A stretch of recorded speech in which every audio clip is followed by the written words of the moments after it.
بسم اللہ الرحمن الرحیم۔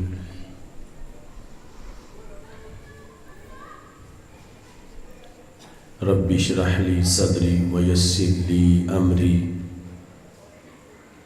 واحلل عقدۃ من لسانی یفقہوا قولی۔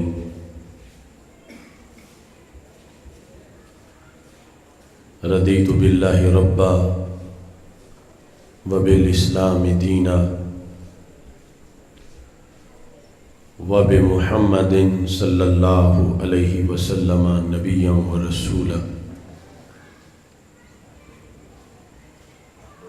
اللہ اکبر اللہ اکبر اللہ اکبر۔ لبیک لبیک لبیک یا رسول اللہ صلی اللہ علیہ وسلم۔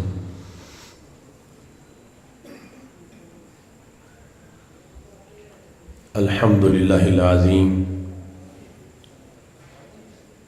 والصلاة والسلام علی من اختص بالخلق العظیم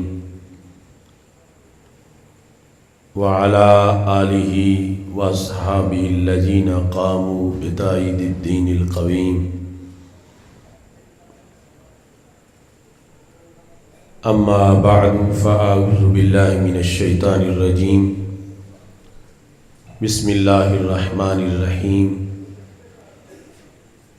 قل لا اسألکم علیہ اجرا الا المودۃ فی القربى۔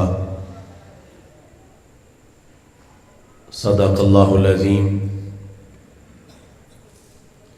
وصدق رسولہ النبی الکریم الامین۔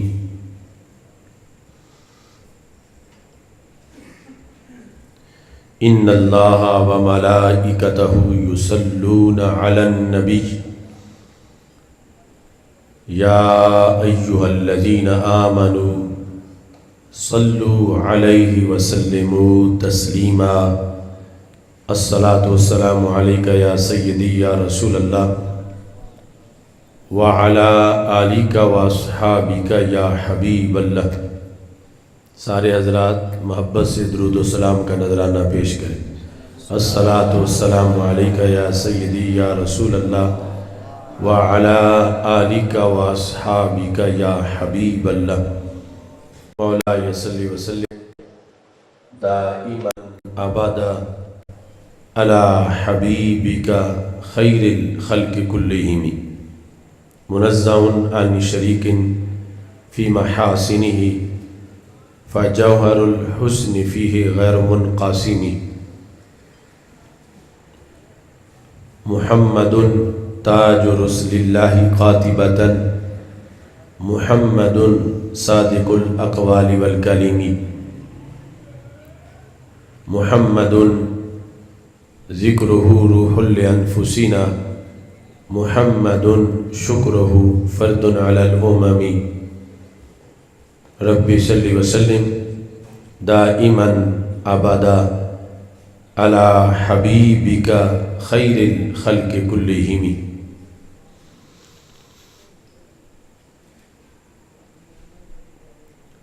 کیا وصف بیاں ہو حسین ابن علی کا، کیا وصف بیاں ہو حسین ابن علی کا، زہرا کا دلارا ہے جگر پارا نبی کا۔ اے وہ کہ حقیقت ہے تیری ادراک سے بالا، اے وہ کہ حقیقت ہے تیری ادراک سے بالا، اے وہ کہ وظیفہ ہے تیرا نام ولی کا۔ ایک بار نظر ہو سرکار ادھر بھی، آصف بھی ہے سائل تیرے در کی گلی کا۔ اللہ تبارک و تعالی جل جلالہ وعم نوالہ وتم برہانہ وعظم شانہ وجل ذکرہ وعز اسمہ کی حمد و ثنا اور حضور سرور کائنات مفخر موجودات زینت بزم کائنات دستگیر جہاں غمگسار زماں سید سروراں حامی بے کساں قائد المرسلین خاتم النبیین احمد مجتبیٰ جناب محمد مصطفیٰ صلی اللہ علیہ وآلہ وصحبہ وبارک وسلم کے دربار گوہر بار میں ہدیہ درود السلام عرض کرنے کے بعد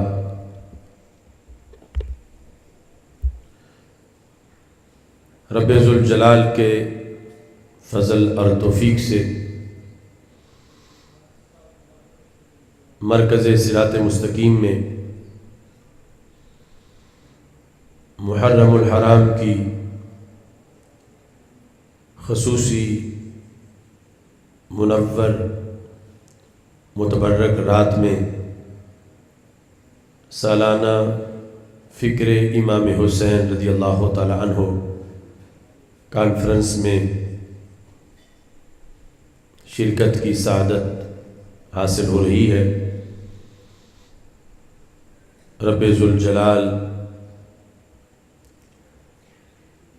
منتظمین کے انتظام کو اور شرکاء کی شرکت کو اپنے دربار میں قبول فرمائے۔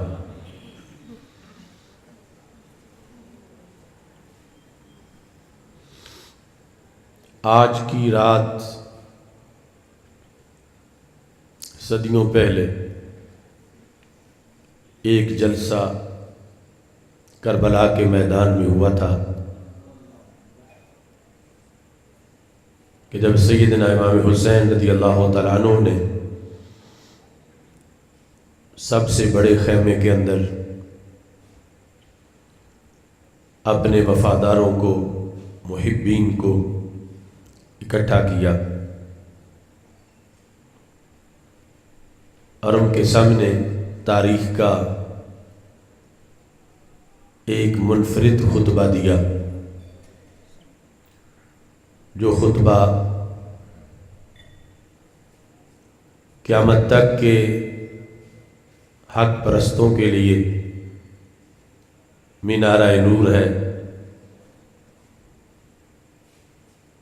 جو کردار آپ اس رات سے اگلے دن سر انجام دینے والے تھے، یہ خطبہ اور وہ کردار امت کی ہر صدی کے لیے ایوان سحر کی روشنی ہے۔ آخری دین، آخری کتاب اور آخری امت کو جو تاجدار ختم نبوت حضرت محمد مصطفیٰ صلی اللہ علیہ وسلم کی نسبت سے جامعیت ملی ہے اور جو اس امت کی ذمہ داریاں ہیں، سیدنا امام حسین رضی اللہ تعالیٰ عنہ نے آج کی رات کے اس جلسے کے اندر جامع طریقے سے بیان کی۔ کربلا میں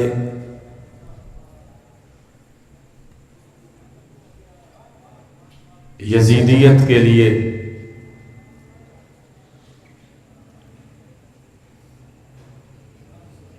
مذمت اور یزیدیت کی قیامت تک کے لیے خائب و خاسر ہونے کی داستان موجود ہے، اور دوسری طرف کربلا اہل بیت رسول صلی اللہ علیہ وسلم کا کمرہ امتحان اور ان کی افضلیت کا نشان ہے۔ کربلا اہل سنت و جماعت کے کاروان فکر کی منزل ہے۔ کربلا ہر عہد کی ایمانی پالیسی اور منشور کی درسگاہ ہے۔ کربلا عظمت بھی ہے، عزیمت بھی ہے۔ کربلا ایمان، ایقان کی بلندیوں کا منظر بھی ہے۔ خاندان رسول صلی اللہ علیہ وسلم کی طرف سے مکمل دین کا ایک جامع پریکٹیکل بھی ہے۔ قرآن کی نہ مٹنے والی تفسیر بھی ہے، اور قیامت تک کے لیے حسینیت کی ایک تحریر بھی ہے۔ مومن کربلا کے تصور میں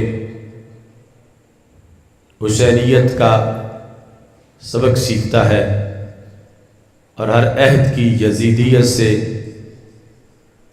ٹکرانے کا کورس کرتا ہے۔ کربلا میں امام علی مقام حضرت امام حسین رضی اللہ تعالی عنہ نے قرآن و سنت کا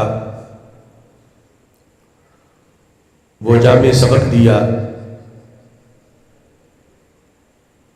جس کی اعتقادی اور نظریاتی شناخت اہل سنت و جماعت ہے، اور جس کی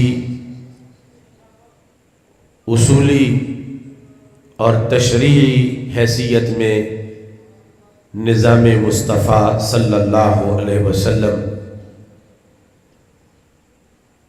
کے اسرار و رموز ہیں۔ امام حسین رضی اللہ تعالیٰ عنہ سردار امت کی سرداری کی دلیل ہیں، اور آخری نبی حضرت محمد مصطفیٰ صلی اللہ علیہ وسلم کی ختم نبوت کا ایک حوالہ ہے۔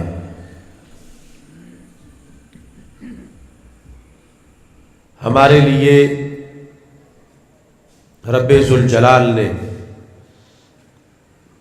قرآن مجید برہان رشید میں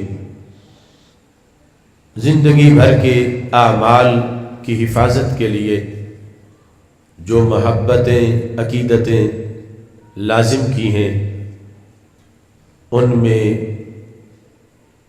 ایک عقیدت کا نام محبت اہل بیت رضی اللہ تعالی عنہم ہے، جس کا تذکرہ خطبے میں قل لا اسألکم علیہ اجرا الا المودۃ فی القربى کے اندر کیا گیا۔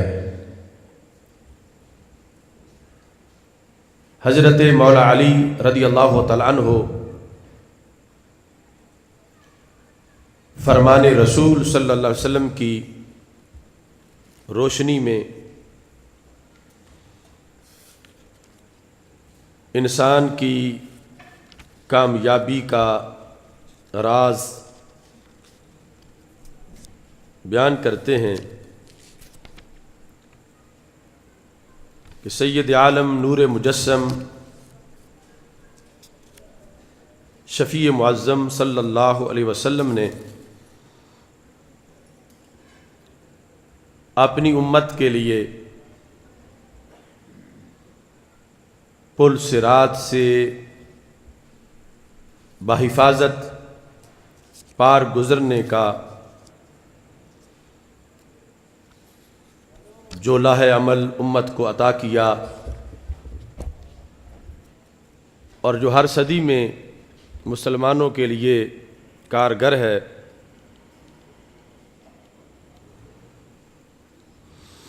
اسی محبت کی شکل میں اس کو بیان کیا۔ مسند فردوس کے اندر حضرت سیدنا علی المرتضیٰ رضی اللہ تعالی عنہ کا یہ فرمان موجود ہے جو انہوں نے یعنی حضرت علی رضی اللہ تعالی عنہ کی وہ روایت جو حدیث انہوں نے رسول اللہ صلی اللہ علیہ وسلم سے روایت کی ہے۔ فرمان نبی اکرم نور مجسم شفیع معظم صلی اللہ علیہ وسلم کا ہے، اور امت تک پہنچانے کے لحاظ سے بنیادی کردار حضرت مولا علی رضی اللہ تعالی عنہ کا ہے، اور اس میں بھی یقیناً یہ حکمت ہے کہ آج اہل سنت و جماعت کی فکری اساس کے لحاظ سے جن دو محبتوں کو ہم لازم و ملزوم قرار دیتے ہیں اور ہر صدی میں ہمارے اکابر نے انہیں لازم و ملزوم قرار دیا، حضرت مولا علی رضی اللہ تعالی عنہ خود اس کی گواہ ہیں کہ رسول اللہ صلی اللہ علیہ وسلم نے ارشاد فرمایا، اثبتکم علی الصراط اشدکم حبا لأہل بیتی ولأصحابی، کہ سب سے بڑا مسئلہ پل صراط سے پار ہونے کا ہے، تو نبی اکرم صلی اللہ علیہ وسلم نے اپنی امت کی اس مشکل کو حل کیا۔ جو سامنے بیٹھے تھے ان کے لحاظ سے بھی اور جو قیامت تک کلمہ پڑھنے والے تھے ان کے لحاظ سے بھی، اور گواہ ہے حضرت مولا علی رضی اللہ تعالی عنہ کہ نبی اکرم نور مجسم شفیع معظم صلی اللہ علیہ وسلم نے ارشاد فرمایا، اثبتکم علی الصراط، تم میں سے خطاب مخاطب لوگوں سے کے ذریعے سے ان سے لے کر قیامت تک پوری امت کے ہے کہ تم میں سے سب سے زیادہ ثابت قدم پل صراط پر وہ ہوگا اشدکم حبا لأہل بیتی ولأصحابی، کہ جس کے دل میں یہ دونوں محبتیں مضبوط ترین ہوں گی، سخت ترین پیار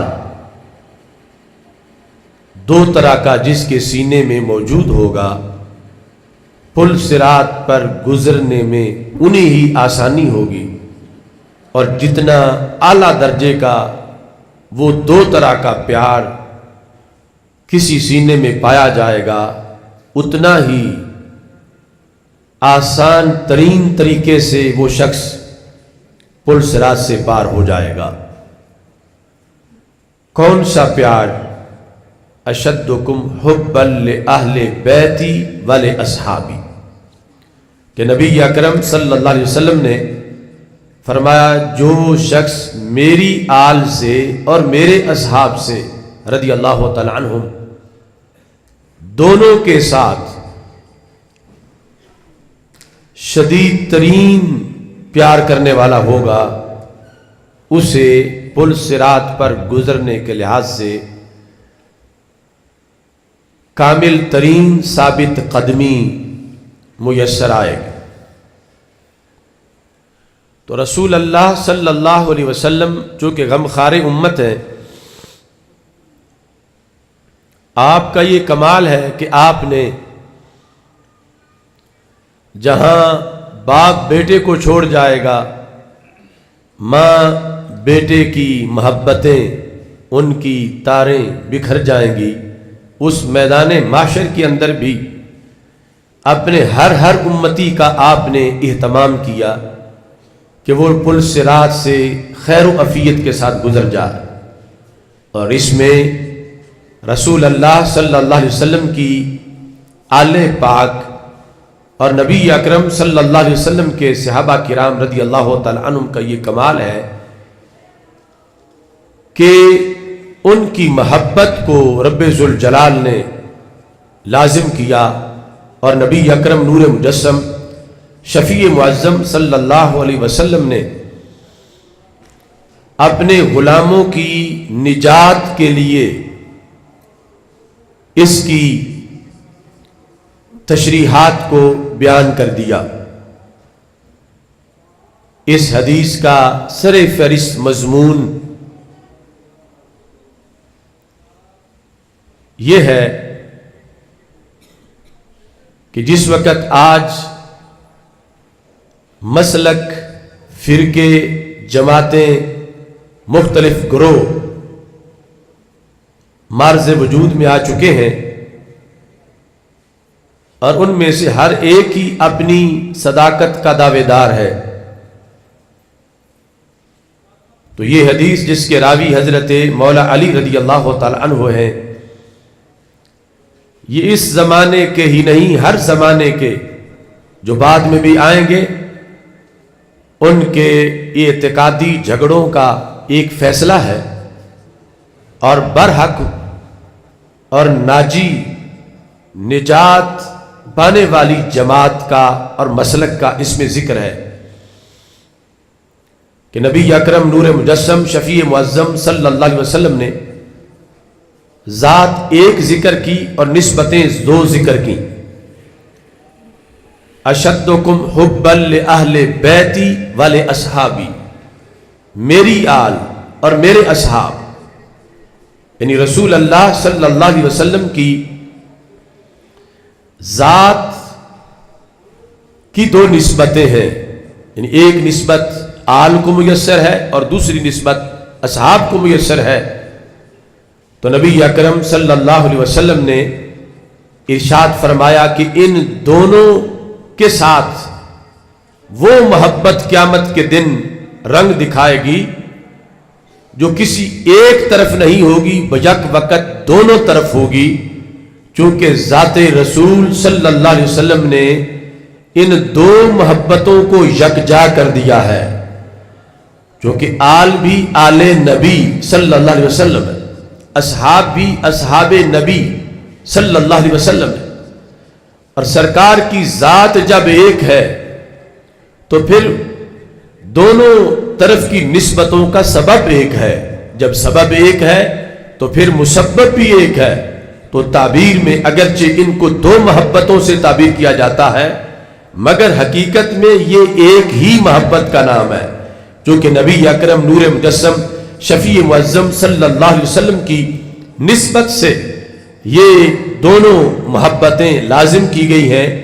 تو دونوں محبتوں میں سے اگر صرف ایک ہو کسی طرف کی بھی اور دوسری نہ ہو تو وہ محبت شرعی نہیں ہوگی اور سچی نہیں ہوگی۔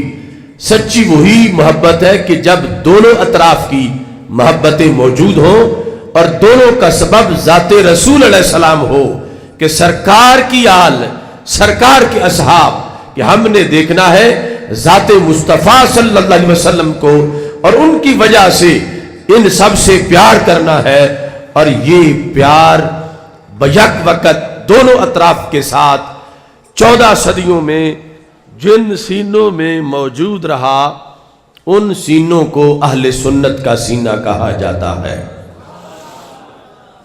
اس بنیاد پر دنیا میں یہ فیصلہ اعتقادی اس حدیث کے اندر جو موجود تھا تو روایت مولا علی رضی اللہ تعالیٰ عنہ کی ہے، تاکہ اتنے بڑے راوی کی روایت پر پھر کسی کو شک نہ ہو، اور رسول اللہ صلی اللہ علیہ وسلم کی کمال شفقت ہے کہ اگر یہ پتہ قیامت کے دن چلتا اور اس وقت کچھ انسان کر نہ پاتا کہ دنیا میں پتہ چلتا تو میں اس محبت کا سلیبس پورا کر لیتا، اب تو میدان معاشر ہے اور میدان عمل تو دنیا تھا، اس وقت جو کرنا تھا، آج تو وہ سارا رجسٹر مکمل ہو چکا، اس کے نتیجے کا وقت ہے۔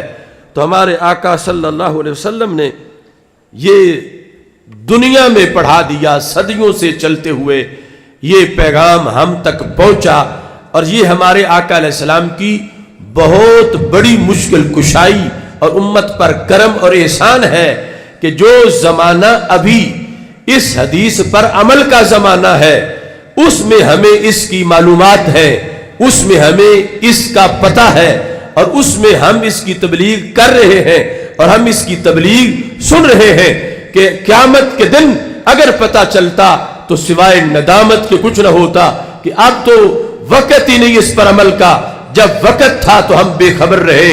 اللہ کا کروڑوں بار شکر ہے ائمہ اہل سنت نے یہ اہل بیت کے ذریعے سے، مولا علی رضی اللہ تعالیٰ عنہ کے ذریعے سے جو فرمان سرکار کا ہر صدی کے سلیبس کا تھا، ہر ہفتے، ہر دن اور ہر منٹ کے لحاظ سے امت کے لیے جو سبق تھا وہ فرمان امت کو عطا کیا۔ اور یہ سعادت ہے اہل سنت و جماعت کی کہ ان کو یہ سبق پڑھانے میں بھی سرور آتا ہے، پڑھنے میں بھی سرور آتا ہے۔ اب جن کے دل بغض اہل بیت کے ایندھن سے بھرے ہو وہ یہ سبق نہیں دے سکتے، اور جن کے دل بغض صحابہ کے ایندھن سے بھرے ہوں وہ اس حدیث کو روایت نہیں کر سکتے۔ اللہ تعالیٰ کا فضل و کرم ہے کہ اہل سنت و جماعت علماء ہوں یا عوام ہوں، ان کے لیے اس حدیث میں لذت ہے، سرور ہے، اور دوسرے دونوں ٹولے جو ہیں وہ خوارج ہوں یا روافض ہوں ان کے لیے آدھی حدیث تو انہیں راس آتی ہے اور آدھی حدیث انہیں راس نہیں آتی، اور شریعت میں جو اس طرح قبول کرے کسی حقیقت کے آدھے حصے کو تو اس کو کلعدم قرار دیا جاتا ہے، اس کو یہی سمجھا جاتا ہے کہ اس نے معاذ اللہ مسترد کر دیا ہے اس حقیقت کو۔ تو اہل سنت و جماعت پر اللہ کا فضل ہے کہ رب ذوالجلال نے ہمیں اس وقت ہماری ماؤں کے دودھ کے اندر ہی یہ حقیقت عطا کی ہے کہ جس حقیقت کے زیر سایہ ہم ذات رسول صلی اللہ علیہ وسلم سے جو محبت کرتے ہیں اس محبت کا ہی حصہ ہے کہ ہم اہل بیت رسول صلی اللہ علیہ وسلم سے بھی محبت کرتے ہیں، اور اس ذات رسول علیہ السلام کی محبت کا ہی حصہ ہے کہ ہم اصحاب رسول صلی اللہ علیہ وسلم سے بھی محبت کرتے ہیں۔ اگر کوئی حدیث آج یہ سن رہا ہے لیکن اس کا جو تقاضا ہے وہ سنی سے اس وقت کی اس کے دل میں موجود ہے جب سے اس نے آنکھ کھولی ہے، اس نے شعور کی دنیا پائی ہے، تو اس بنیاد پر یہ برکت ہے مسلک اہل سنت و جماعت کی کہ یہ مسلک بندے کا نقصان نہیں ہونے دیتا، اور دوسری طرف وہ ہے کہ جنہیں قیامت کے دن خسارہ ہی خسارہ ہے، اور ہماری یہ دعوت ہے ان کو آج لے ان کی پناہ اور آج مدد مانگ ان سے، کل نہ مانیں گے قیامت کو اگر مان گیا۔ نعرہ تکبیر، نعرہ رسالت، مسلک حق اہل السنت والجماعت۔ اس کے اندر نبی اکرم نور مجسم شفیع معظم صلی اللہ علیہ وسلم نے جو خصوصی طور پر ان دو محبتوں کے جدا جدا درس دیے، اور ایسی احادیث جن میں مشترکہ بیک وقت دونوں کا پیغام موجود ہے، میں اہل بیت اطہار رضی اللہ تعالی عنہم کی محبت کے لحاظ سے اور ان کے تقاضوں کے لحاظ سے اور فکر کے لحاظ سے چند احادیث آپ کے سامنے پیش کرنے والا ہوں۔ سب سے پہلے جو سورہ شورا کی آیہ کریمہ میں نے آپ کے سامنے پڑھی، قُلْ لَا أَسْأَلُكُمْ عَلَيْهِ أَجْرًا إِلَّا الْمَوَدَّةَ فِي الْقُرْبَى، قربہ رسول اللہ صلی اللہ علیہ وسلم۔ القربہ میں جو الف لام ہے مضاف الیہ کے عوض میں ہے، قربہ رسول اللہ صلی اللہ علیہ وسلم یعنی سرکار دو عالم صلی اللہ علیہ وسلم کے قربہ اہل بیت اطہار رضی اللہ تعالی عنہم۔ اس آیت کا شان نزول مسند امام احمد میں موجود ہے۔ نبی اکرم نور مجسم شفیع معظم صلی اللہ علیہ وسلم نے اس کی وضاحت کی کہ حضرت عبداللہ بن عباس رضی اللہ تعالیٰ عنہ روایت کرتے ہیں کہ سیدنا عباس رضی اللہ تعالیٰ عنہ جو ہمارے آقا صلی اللہ علیہ وسلم کے چچا جان ہیں اور جن کو سرکار باپ کہہ کے پکارتے تھے، ردو الیہ ابی عباس، کہ میرے ابا جی حضرت عباس کو بلا کے لے آؤ. اور فرما عم الرجل سن و ابی ہے، بندے کا چچا باپ ہی ہوتا ہے. تو حضرت عباس رضی اللہ تعالی عنہ نے رسول اللہ صلی اللہ علیہ وسلم سے اس چیز کا ذکر کیا، اِنَّا لَنَخْرُجُ فَنَرَا قُرَيْشًا تَحَدَّثُ، کہ کئی مواقع دیکھے ہیں ہم باہر نکلتے ہیں، قریش آپس میں گفتگو کر رہے ہوتے ہیں. فَإِذَا رَأَوْنَا سَكَتُوا، جب ہمیں دیکھتے ہیں تو بات چیت جو جاری ہوتی ہے اس کو بند کر دیتے ہیں، سکوت اختیار کر لیتے ہیں. تو اس سے پتہ چلتا ہے کہ جو گفتگو وہ کر رہے تھے وہ ہم سے چھپانا چاہتے ہیں. ہم نکلتے ہیں، ان کی گفتگو جاری ہوتی ہے، جب ہمیں دیکھتے ہیں تو چپ ہو جاتے ہیں. تو اس سے انسان محسوس کرتا ہے کہ جو بات جاری تھی وہ مجھ سے چھپائی جا رہی ہے. تو کس وجہ سے چھپائی جا رہی ہے؟ وہ کون سا موضوع تھا جو جاری تھا اور میرے آنے پر خاموش اختیار کر لی گئی؟ تو حضرت عباس رضی اللہ تعالی عنہ نے رسول اللہ صلی اللہ علیہ وسلم سے اس چیز کا ذکر کیا. فغضب رسول اللہ صلی اللہ علیہ وسلم، تو سرکار کو غصہ آ گیا. تو نبی اکرم نور مجسم شفیع معظم صلی اللہ علیہ وسلم نے اس موقع پر یہ ارشاد فرمایا، واللہ لا يدخل قلب امرئ ایمان حتی یحبکم للہ ولقرابتی. خدا کی قسم، کسی شخص کے دل میں ایمان داخل ہی نہیں ہو سکتا اس وقت تک جب تک اے میرے قرابت والو، میری قربا اور میری آل، جب تک وہ شخص اس حقیقت کو پورا نہ کرے، یہ تقاضا پورا نہ کرے، اس وقت تک اس کے دل میں ایمان داخل نہیں ہو سکتا، خواہ جو کچھ کرتا رہے. کیا ہے وہ چیز؟ حتی یحبکم، یہاں تک کہ وہ تم سے پیار کرے. یعنی میری آل اور میری قرابت کے ساتھ پیار کرے گا تو ایمان اس کے دل میں داخل ہوگا، اور اگر پیار نہیں کرے گا تو ایمان اس کے دل میں داخل نہیں ہوگا، وہ جو بھی کر لے. اور آگے اس پیار کی دو جہتیں بیان کی، اور یہ بھی صرف اہل سنت میں ہے. یحبکم للہ ولقرابتی، کہ مومن نے اے میری آل جو تم سے پیار کرنا ہے تو اللہ کے لیے پیار کرنا ہے، اللہ کی وجہ سے، للہ، اللہ کی وجہ سے.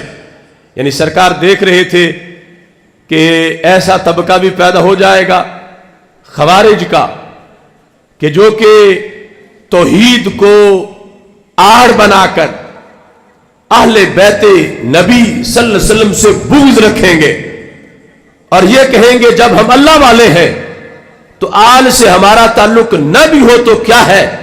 تو میرے آقا علیہ الصلوۃ والسلام نے ارشاد فرمایا، اسی کو اللہ والا کہا جائے گا جو اہل بیت محمد سے پیار کرنے والا ہے.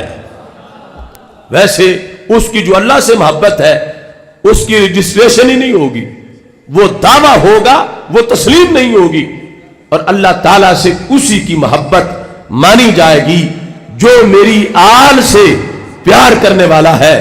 للہ ولقرابتی، فرمایا حب اہل بیت کے دو سبب ہیں. ایک تو یہ محبت اللہ کی وجہ سے کرنی ہے، دوسری یہ محبت اللہ کے رسول علیہ السلام کی وجہ سے کرنی ہے. نعرہ تکبیر، نعرہ رسالت، نعرہ حیدری، نعرہ تحقیق، لبیک لبیک لبیک اسی شخص کی محبت رسول صلی اللہ علیہ وسلم کامل ہے کہ جس کے دل میں آل رسول علیہ السلام کی محبت بھی موجود ہے، اور اسی کی محبت الہی کامل ہے کہ جس کے دل کے اندر آل رسول صلی اللہ علیہ وسلم کی محبت موجود ہے۔ اور یہ میں پہلے بیان کر چکا، حضرت مولا علی رضی اللہ تعالیٰ عنہ کی روایت جو سرکار کا فرمان ہے کہ جب ان میں سے ایک پائی جائے گی کہ دوسری کا پایا جانا لازمی طور پر ہے۔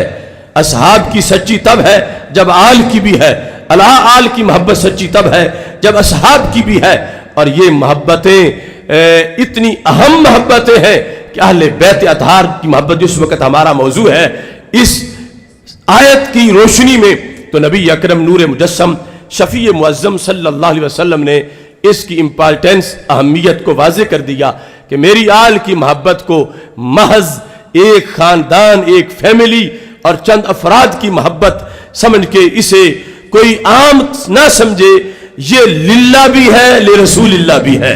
اللہ اور اللہ کے رسول صلی اللہ علیہ وسلم کی وجہ سے یہ پیار کرنا ہے کہ تمہارا پیار اللہ تعالیٰ کے ساتھ تب مانا جائے گا، اور اللہ کے رسول علیہ السلام کے ساتھ تمہارا پیار تب مانا جائے گا جب یہ اہل بیت اطہار علیہم الرضوان والا پیار تمہارے سینوں میں موجود ہوگا، اور اسی کی وجہ سے ایمان پایا جاتا ہے، آغاز ہوتا ہے، اور اسی کی وجہ سے ایمان کو معراج ملتی ہے۔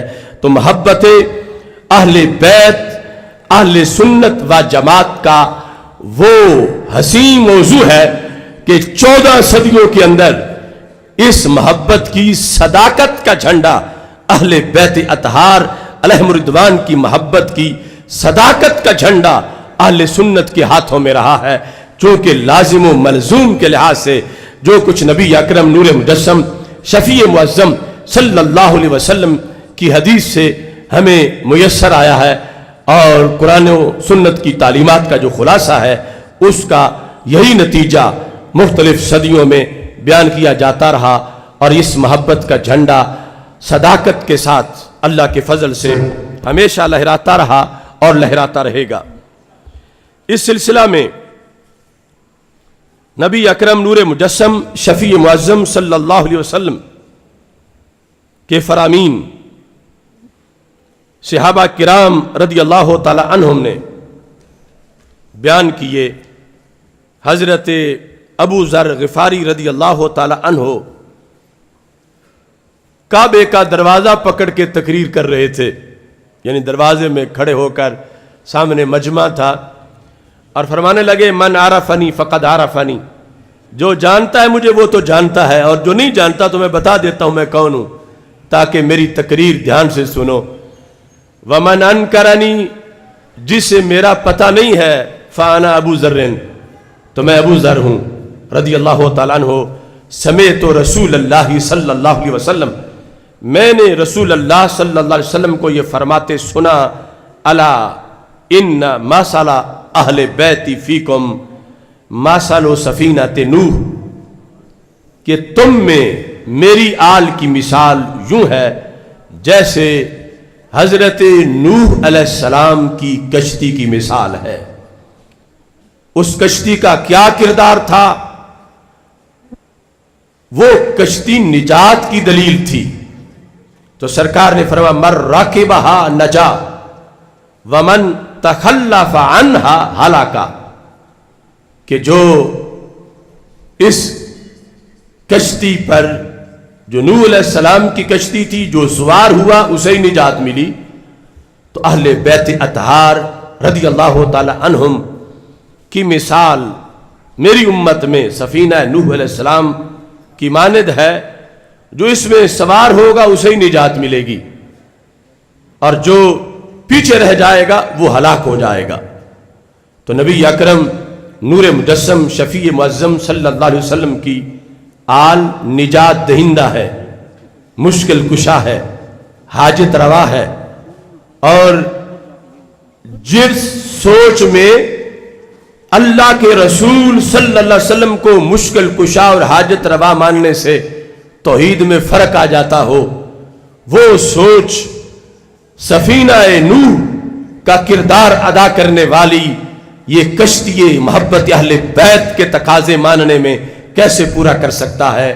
تو اہل سنت و جماعت کا عقیدہ توحید ہی اس حدیث کے تقاضوں کے پورا اتر سکتا ہے کہ رب ذوالجلال کے اذن کے بغیر کوئی پتہ بھی نہیں ہلا سکتا، لیکن اس کے اذن سے مشکل کشائی، حاجت روائی صرف سرکار ہی نہیں فرماتے، سرکار کی آل بھی فرماتی ہے، سرکار کی اصحاب بھی فرماتے ہیں۔ اور یہ اہل سنت و جماعت کا وہ جامع نظریہ ہے کہ جس میں نجات کی ساری شکیں رب ذوالجلال کے فضل سے موجود ہیں۔ سید عالم نور مجسم شفیع معظم صلی اللہ علیہ وسلم سے حضرت مولا علی رضی اللہ تعالی عنہ روایت کرتے ہیں، اور یہ حدیث مسند امام احمد میں ہے، جامع ترمذی میں ہے، کہ ہمارے آقا علیہ الصلوۃ والسلام نے دو شخصیات کی طرف اشارہ کیا، ایک کا نام امام حسن رضی اللہ تعالیٰ عنہ ہے، اور دوسری شخصیت کا نام امام حسین رضی اللہ تعالیٰ عنہ ہے۔ ہمارے آقا علیہ الصلوۃ والسلام نے فرمایا من احب ہذین، جس شخص نے ان دونوں سے پیار کیا، خواہ وہ کسی صدی کا ہو، کسی علاقے کا ہو، کسی طبقے کا ہو، بشرطے کہ مومن ہے، کہ یہ محبت ملے گی تب جب ایمان ہے۔ من احب ہذین، جس شخص نے ان دونوں سے پیار کیا، وَأَبَاهُمَا، اور دونوں کی ابا جی سے پیار کیا، یعنی امام حسن اور امام حسین رضی اللہ تعالی عنہما کے والد بزرگوار، حل عطا کے تاجدار حضرت مولا علی رضی اللہ تعالی عنہ، فرمایا ان دونوں کے والد گرامی سے بھی پیار کیا، وَأُمَّهُمَا، اور ان دونوں کی امی جان سے بھی پیار کیا۔ اب شرط پوری ہوئی، من احب ہذین واباہما وامہما، آگے کانا سے جزا ہے کہ جس نے یہ پیار کیا، جس نے یہ پیار کیا، مراد ہے سچا پیار، جس کی شرطیں خود سرکار نے بیان کی، تو اسے کیا ملے گا؟ ہمارے آقا علیہ السلام فرماتے ہیں کان معی، وہ میرے ساتھ ہوگا، اگرچہ 14ویں صدی کا ہے، 15ویں صدی کا ہے، اگرچہ وہ کسی عام سی فیملی کا ہے، لیکن یہ محبت اسے کتنا عروج دے گی۔ کانا معی، وہ میرے ساتھ ہوگا، فی درجتی یوم القیامہ، قیامت کے دن میرے درجہ میں وہ میرے ساتھ ہوگا۔ یعنی اگرچہ رسول اللہ صلی اللہ علیہ وسلم کا جو مقام ہے جنت میں، وہ تو اولو العزم پیغمبروں سے بھی بلند ہے، لیکن یہ انعام حب اہل بیت پر مل جائے گا کہ یہ تحفہ دل میں رکھنے والا وہ جب چاہے گا اسے سرکار کا دیدار میسر ہوگا، اور رسول اللہ صلی اللہ علیہ وسلم کے درجہ کے انوار و تجلیات اس کو دیے جائیں گے، اور نبی اکرم نور مجسم شفیع معظم صلی اللہ علیہ وسلم کی یہ شان ورا الورا سمجھ آئی کہ ایسے ہی فضائل دوسری طرف اصحاب محمد صلی اللہ علیہ وسلم کی محبت پر انعامات کے موجود ہیں، تو جن کی آل اصحاب کی محبت اتنا نوازتی ہو، خود ان کی اپنی محبت کتنا نوازے گی، ان کی اپنی محبت کی وجہ سے انسانیت کا کتنا فائدہ ہوگا۔ اور یہ امتیاز ہے آل محمد صلی اللہ علیہ وسلم کا سارے نبیوں کے خاندانوں میں سے اور ان کی اہل بیت میں سے کہ نبی اکرم نور مجسم شفیع معظم صلی اللہ علیہ وسلم نے یہ خصوصی انعام ان من احب ہذین و اباہما و امہما، یہ شرط ذکر کرنے کے بعد ہمارے آقا صلی اللہ علیہ وسلم نے اس کے نتیجے کو اتنے بلند انعام کی شکل میں بیان کیا ہے۔ نبی اکرم نور مجسم شفیع معظم صلی اللہ علیہ وسلم نے شرف اپنے خاندان کا بیان کرتے ہوئے یہ اظہار فرمایا. طبرانی اوسط میں اور معجم کبیر میں یہ حدیث موجود ہے.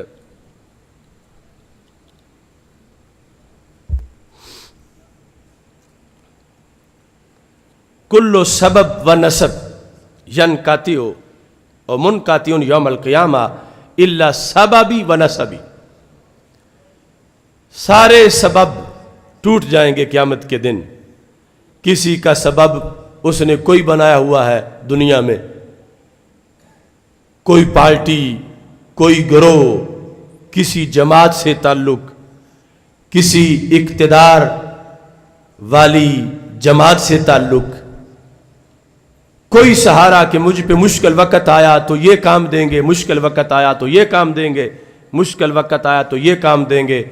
سرکار فرماتے ہیں سب کے سہارے قیامت کے دن ٹوٹ جائیں گے الا سببی. جنہوں نے مجھ پہ آس لگائی ہے ان کا سہارا نہیں ٹوٹے گا، میرے والا سہارا نہیں ٹوٹے گا. سببی الا سببی و نسبی. باقی سب کے جو نسب ہیں قیامت کے دن بحیثیت نسب ان کی ویلیو ختم ہو جائے گی. چونکہ یہ بٹ ہے، چونکہ یہ گوندل ہے، چونکہ یہ شیخ ہے، چونکہ یہ رانجھا ہے، تو اس کو یہ اعزاز دیا جائے، یہ سب ختم ہو جائیں گے قیامت کے دن. اس کی کوئی حیثیت نہیں ہوگی مگر سید ہونے کا جو شرف ہے، میرے خاندان کی جو نسبت ہے اور میرے آل کی جو نسبت ہے، اس کا پروٹوکول قیامت کے دن بھی موجود ہوگا. اس پروٹوکول کی قیامت کے دن بھی قیمت ہوگی کہ خود جو اس نسبت کے حامل ہیں ان کا پروٹوکول، اور جنہوں نے دنیا میں اس نسبت کو مان کے ادب کیا، احترام کیا. انا واہل بیتی شجرۃ فی الجنہ اغصانھا فی الدنیا فمن شاء اتخذ الی ربہ سبیلا. میں اور میرے اہل بیت ہم درخت ہیں جنت کا کہ جس درخت کی ٹہنیاں دنیا میں پھیلی ہوئی ہیں. یہ ٹہنیاں پوری کائنات میں پھیل کر کیا کام کر رہی ہیں؟ فمن شاء اتخذ الی ربہ سبیلا، کہ جس بندے نے بھی رب تک پہنچنا ہے یہ ٹہنیاں وسیلہ بن جائیں گی اور اس کو رب ذوالجلال کے دربار کی رسائی ملے گی. اس بنیاد پر نبی اکرم نور مجسم شفیع معظم صلی اللہ علیہ وسلم نے فرمایا کہ باقی سہارے ٹوٹ جائیں گے، میرے والا سہارا برقرار ہوگا.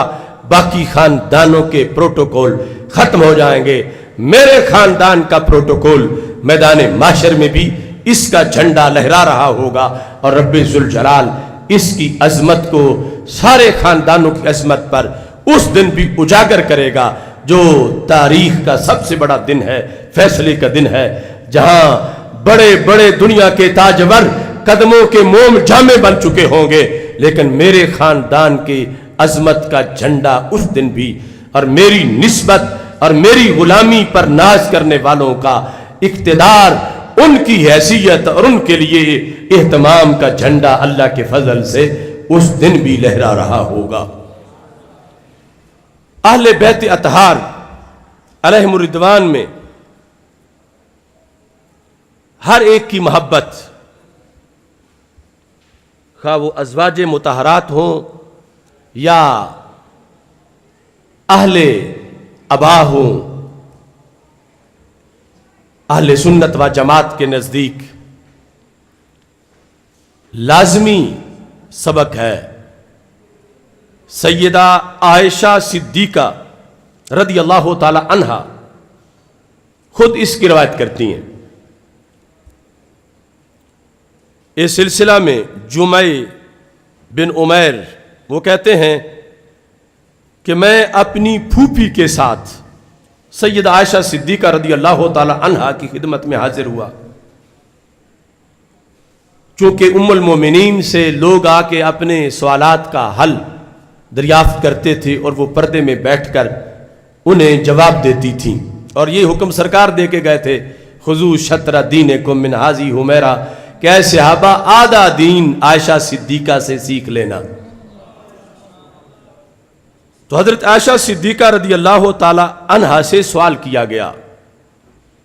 یہ حدیث جامع ترمذی میں موجود ہے. عائشہ صدیقہ رضی اللہ تعالی عنہا سے سوال یہ کیا گیا ای الناس کان احب الی رسول اللہ صلی اللہ علیہ وسلم، کہ سارے لوگوں میں سے سب سے زیادہ رسول اللہ صلی اللہ علیہ وسلم کی محبوبیت کا درجہ کسے حاصل تھا؟ کہ سارے لوگوں میں سے رسول اللہ صلی اللہ علیہ وسلم سب سے زیادہ کس سے پیار کرتے تھے؟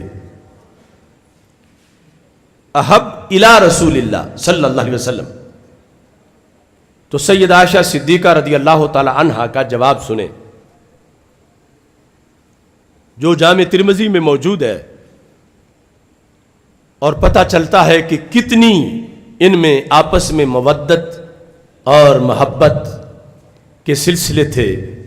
قالت فاطمہ، تو حضرت عائشہ صدیقہ رضی اللہ تعالی عنہا نے جواب دیا کہ لوگوں میں سے اللہ کے رسول صلی اللہ علیہ وسلم جس ذات سے سب سے بڑھ کے پیار کرتے تھے وہ سیدہ طیبہ طاہرہ فاطمۃ الزہرا رضی اللہ تعالی عنہا کی ذات گرامی ہے. سائل نے پھر پوچھا قیل من الرجال، یہ تو ہو گیا عورتوں کے لحاظ سے، مردوں کے لحاظ سے کس سے سب سے زیادہ رسول اللہ صلی اللہ علیہ وسلم پیار کرتے تھے؟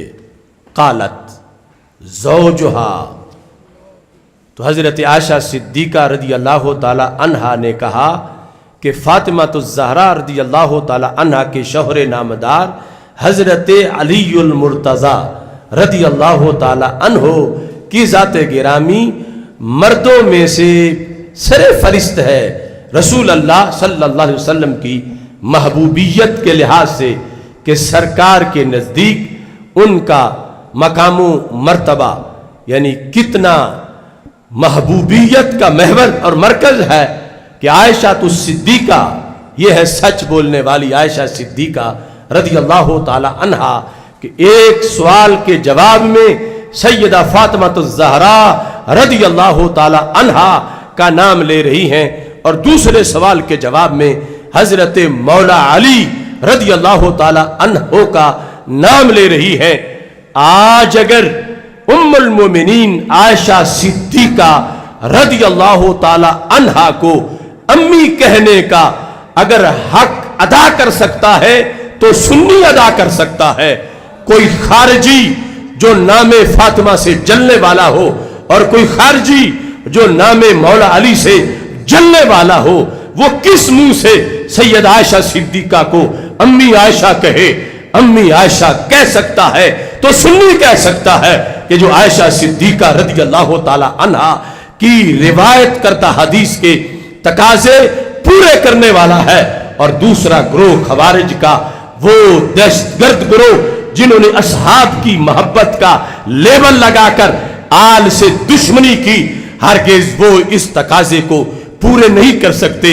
اگرچہ ہزار بار امی عائشہ امی عائشہ امی عائشہ اپنی تقریروں میں کہتے رہے، ام المومنین عائشہ صدیقہ کا بیٹے ہونے کا کردار اگر ادا کر سکتا ہے تو سنی کر سکتا ہے کہ جو عائشہ کے عقیدے کا باغی نہیں ہے بلکہ عائشہ الصدیقہ رضی اللہ تعالی عنہا کے عقیدے کا پرچم بلند کیے ہوئے ہے، کہ اہل بیت کی محبت کا خطبہ خود عائشہ الصدیقہ رضی اللہ تعالی عنہا نے اس انداز میں دیا جو صحاح ستہ میں موجود ہے، جو سند صحیح سے موجود ہے.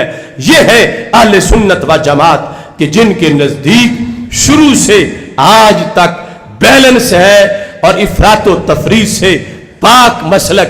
ایک گروہ جب حب اہل بیت کا لیبل لگا کر صحابہ سے بغض کا ایندھن جلانے لگا، اور دوسرا گروہ حب اہل بیت کا لیبل لگا کر اہل صحابہ کے خلاف بولنے لگا، تو اس میں ہر صدی میں جو درمیانہ راستہ صراط مستقیم ہے اس راستے کو مسلک اعلی حضرت، مسلک اہل سنت و جماعت کہا جاتا ہے۔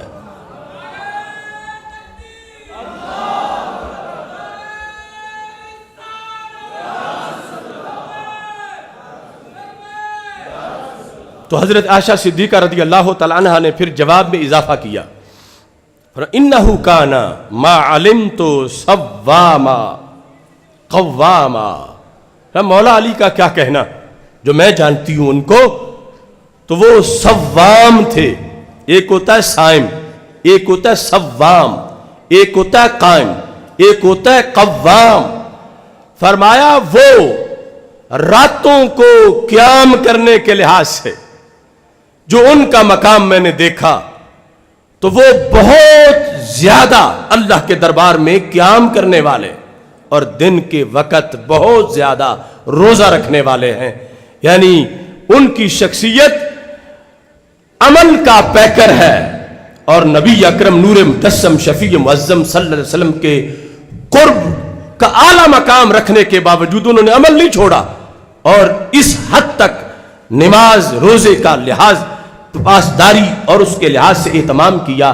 تو یہ اس لیے بیان کیا کہ اہل بیت اطہار علیہم الرضوان سے محبت یہ بے عملی کا درس نہیں دیتی، ان سے محبت عمل کا درس دیتی ہے، ان سے محبت شریعت پر پابندی اور شریعت کی اطاعت کا درس دیتی ہے، شریعت سے معاذ اللہ بغاوت کا درس ہرگز نہیں دیتی۔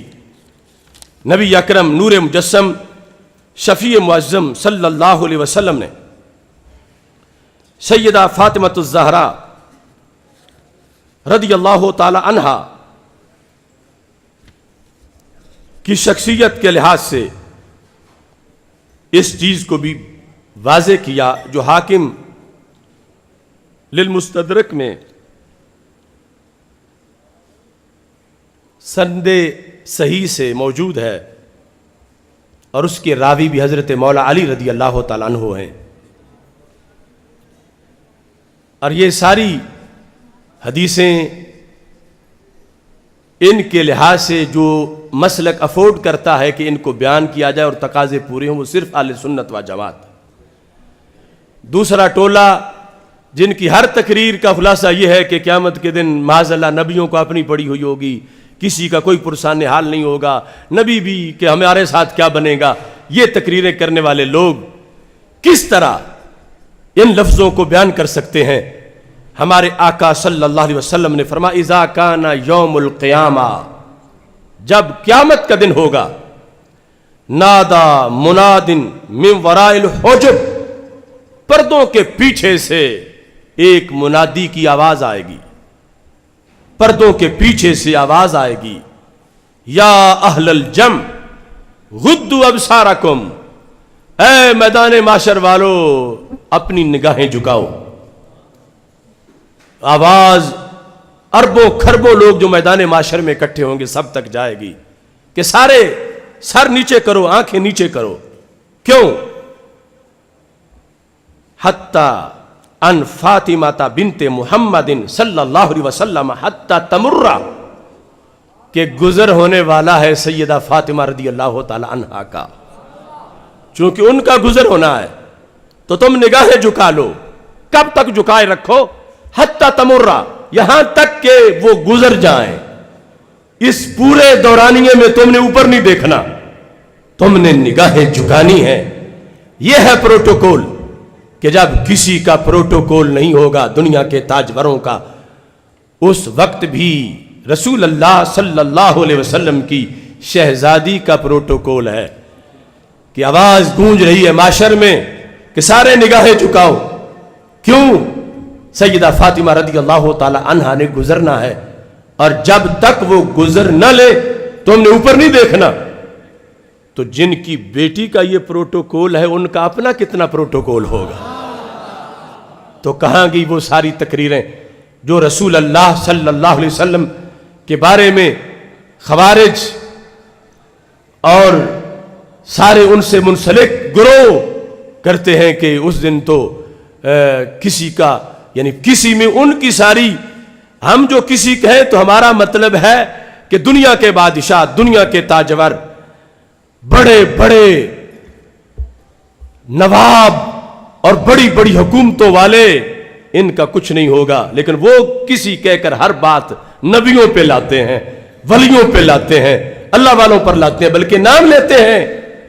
تو یہاں تو سرکار فرماتے ہیں میری بیٹی کے لیے بھی اتنا اعزاز ہوگا کہ اہل جم میدان معاشر پر اس دن یہ لازم کر دیا جائے گا، حالانکہ دار التکلیف تو دنیا ہے، لیکن اس دن یہ آرڈیننس اس دن کا ہوگا کہ یہ حکم ہے تمہیں معاشر والوں آنکھیں جھکا لو، چونکہ سیدہ فاطمہ الزہرا رضی اللہ تعالی عنہا کا گزر ہونے والا ہے، اور آپ میدان معاشر میں گزر کے آگے بڑھنے والی ہیں۔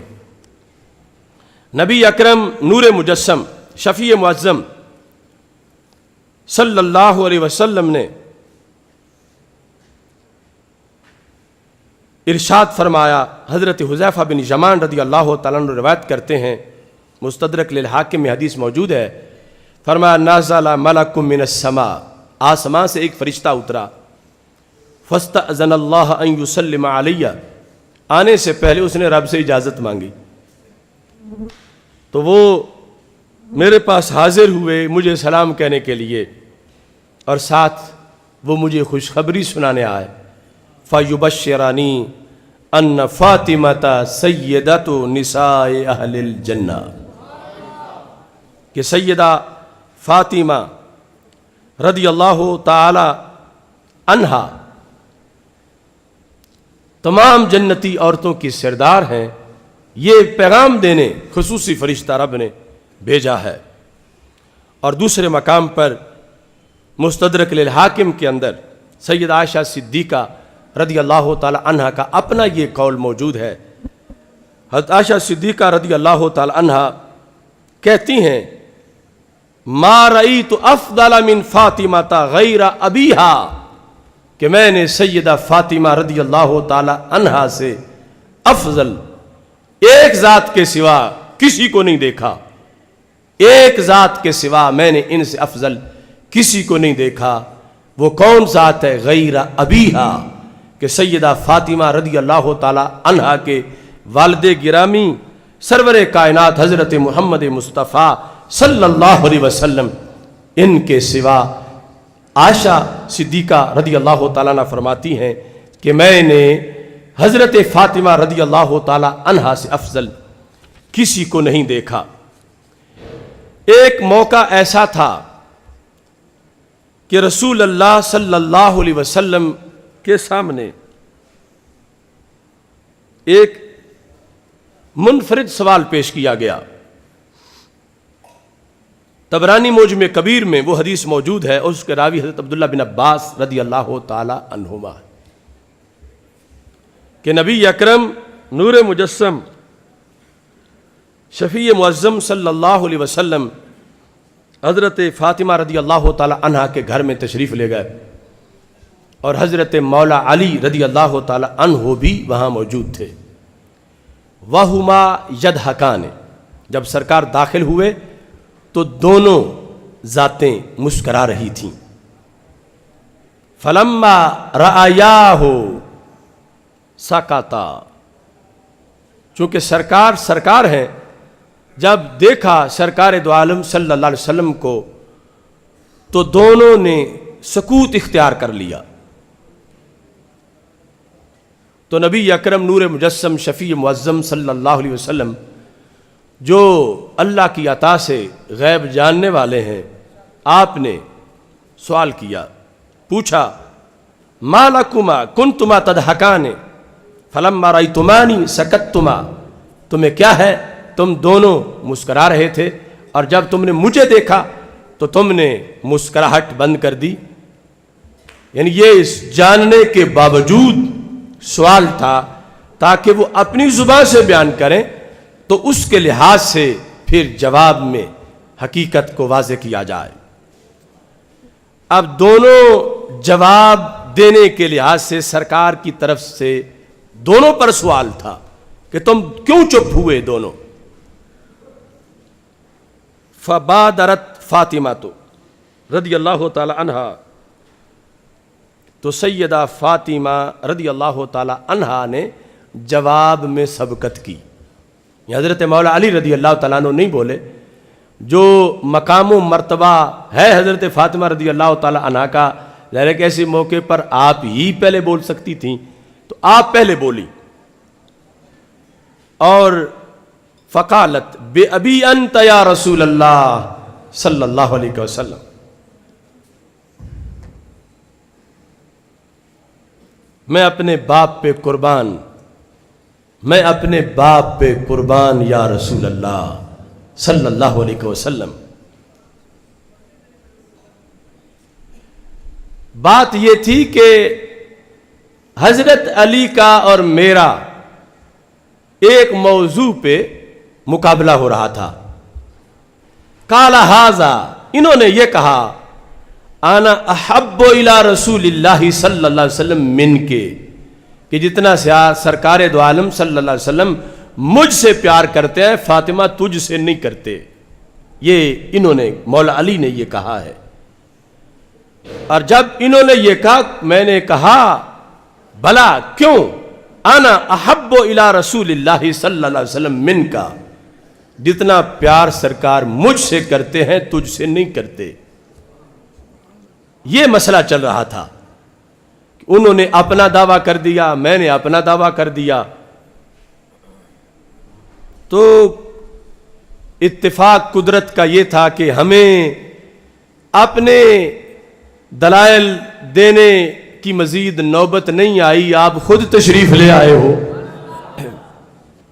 اب جن کے لحاظ سے دعویٰ کیا جا رہا ہے وہ آپ کی ذات ہے کہ آپ کے دل میں یہ کہتے ہیں میرا زیادہ پیار ہے، میں کہتی ہوں میرا زیادہ پیار ہے، تو آپ خود تشریف لے آئے ہو. فتبسم رسول اللہ صلی اللہ علیہ وسلم، تو سرکار دو عالم صلی اللہ علیہ وسلم مسکرا پڑے. تو یہ اب عجیب موقع تھا کہ اس سوال کا جواب اب سرکار نے خود دینا ہے. جو دعویٰ دونوں کا ہے اور دونوں ہی عظیم ذاتیں ہیں، تو ہمارے آقا صلی اللہ علیہ وسلم نے محبت کی دو قسمیں بنائیں اور قیامت تک کے مفتیوں کو، سکالروں کو ایسے مقامات پر جواب دینے کی تعلیم بھی فرمائی. ویسے تو اب یعنی ایسا ہوگا کہ عام ایک کا نام لیں گے تو دوسری طرف پھر نہیں ہے، دوسرے کا نام لیں گے تو پہلی طرف نہیں ہے. اور سرکار دونوں اطراف کو ہی ابھارنا چاہتے ہیں اور دونوں کا دل ہی خوش کرنا چاہتے ہیں اور جو حقیقت ہے کائنات کو بتانا چاہتے ہیں. تو میرے آقا صلی اللہ علیہ وسلم نے یہ اگلا جواب، اگرچہ ایک جدا موضوع ہے کہ اس کے پر سیر حاصل بحث کی جائے، سرکار فرماتے ہیں ایک ہے رقت ولد اور ایک ہے عزت نفس. رقت ولد یعنی محبت ایک وہ ہوتی ہے جو باپ کے دل میں بیٹے کی ہے، باپ کے دل میں بیٹی کی ہے، یہ ایک محبت کی قسم ہے. اور دوسری وہ محبت کہ جو رنگ عزت میں ہے، رنگ ولد اور اولاد ہونے کے لحاظ سے نہیں، وہ رنگ عزت میں ہے. تو میرے آقا صلی اللہ علیہ وسلم کے جواب کا خلاصہ یہ تھا، تم دونوں ہی پہلے نمبر پہ ہو. دونوں کا دعویٰ صحیح ہے کہ اے فاطمہ لکے رقۃ الولد، اپنی نسل ہونے کے لحاظ سے، اپنی اولاد ہونے کے لحاظ سے جو میرے دل میں پیار ہے کائنات کے اندر، فاطمہ وہ پہلے نمبر پہ تم ہی ہو. جو رقت ولد کے لحاظ سے جو دل کھینچا جاتا ہے اولاد کی طرف، اور دوسری طرف فرما اعزو علیہ من کے، جو عزت کا مسئلہ ہے،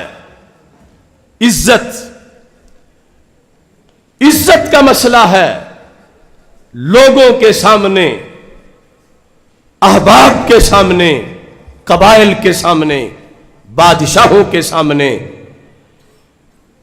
علی رضی اللہ تعالی عنہ تمہارے مقابلے میں میرے نزدیک زیادہ عزت والے ہیں، اور تم زیادہ شفقت کی مستحق ہو۔ تمہارے بارے میں میرے دل میں نرمی کا جذبہ بہت زیادہ ہے۔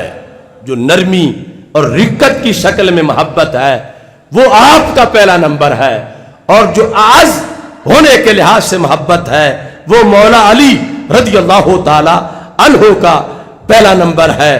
تو اس بنیاد پر یعنی سید عالم نور مجسم شفیع معظم صلی اللہ علیہ وسلم نے محبت کی دو قسمیں بیان کر کے دونوں کی دل جوئی بھی فرما دی اور حقیقت کا اظہار بھی کر دیا۔ دوسرے مقام پر ام المومنین عائشہ صدیقہ رضی اللہ تعالی عنہا کی جو تقریر ہے، جو شروع میں میں نے سوال کا جواب میں ان کی بیان کی، اس میں حضرت عائشہ صدیقہ رضی اللہ تعالی عنہا نے مطلقاً جب پوچھا گیا کہ سرکار کو سب سے زیادہ کون محبوب تھے، محبوبیت کا درجہ پہلا کس کا ہے، تو انہوں نے کہا فاطمہ، تو حضرت فاطمہ رضی اللہ تعالی عنہا۔ تو پوچھا مردوں میں رہا زوجہا، ان کے زوج، تو عائشہ صدیقہ رضی اللہ تعالی عنہا وصال نبوی صلی اللہ علیہ وسلم کے بعد جو عقائد امت کو ٹرانسفر کر رہی تھیں، کتنا مزاج نبوی کے تابع ہیں، اور رسول اللہ صلی اللہ علیہ وسلم کے مزاج کی ترجمانی کی ہے اپنے سوال و جواب کی نشست کے اندر، اور امت تک وہ پہنچی ہے کہ نبی اکرم نور مجسم شفیع معظم صلی اللہ علیہ وسلم کے ہاں ان دونوں ذاتوں کا کس انداز کا معاملہ ہے، اور امت پر کس انداز میں کتنی اہم ان کی محبت لازم کر دی گئی ہے۔ یہاں تک کہ سید عائشہ صدیقہ رضی اللہ تعالی عنہا سے مروی وہ حدیث جو امام بخاری اور امام مسلم دونوں کی شرط پر ہے، اس حدیث میں یہ الفاظ موجود ہیں، انہوں نے کہا ما رأیت احدا اشبہ کلاما وحدیثا من فاطمۃ برسول اللہ صلی اللہ علیہ وسلم، میری آنکھ نے رسول اللہ صلی اللہ علیہ وسلم کی مشابہت رکھنے والی ذات کہ جس کو سرکار سے گفتگو میں بھی مشابہت حاصل ہو، کلاما و حدیثا کہ جن کی گفتگو سنے تو لگے سرکار بول رہے ہیں، میں نے فاطمہ رضی اللہ تعالی عنہا سے بڑھ کر کسی کو مشابہت کا علمبردار نہیں پایا سرکار کی گفتگو اور سرکار کے کلام کے لحاظ سے۔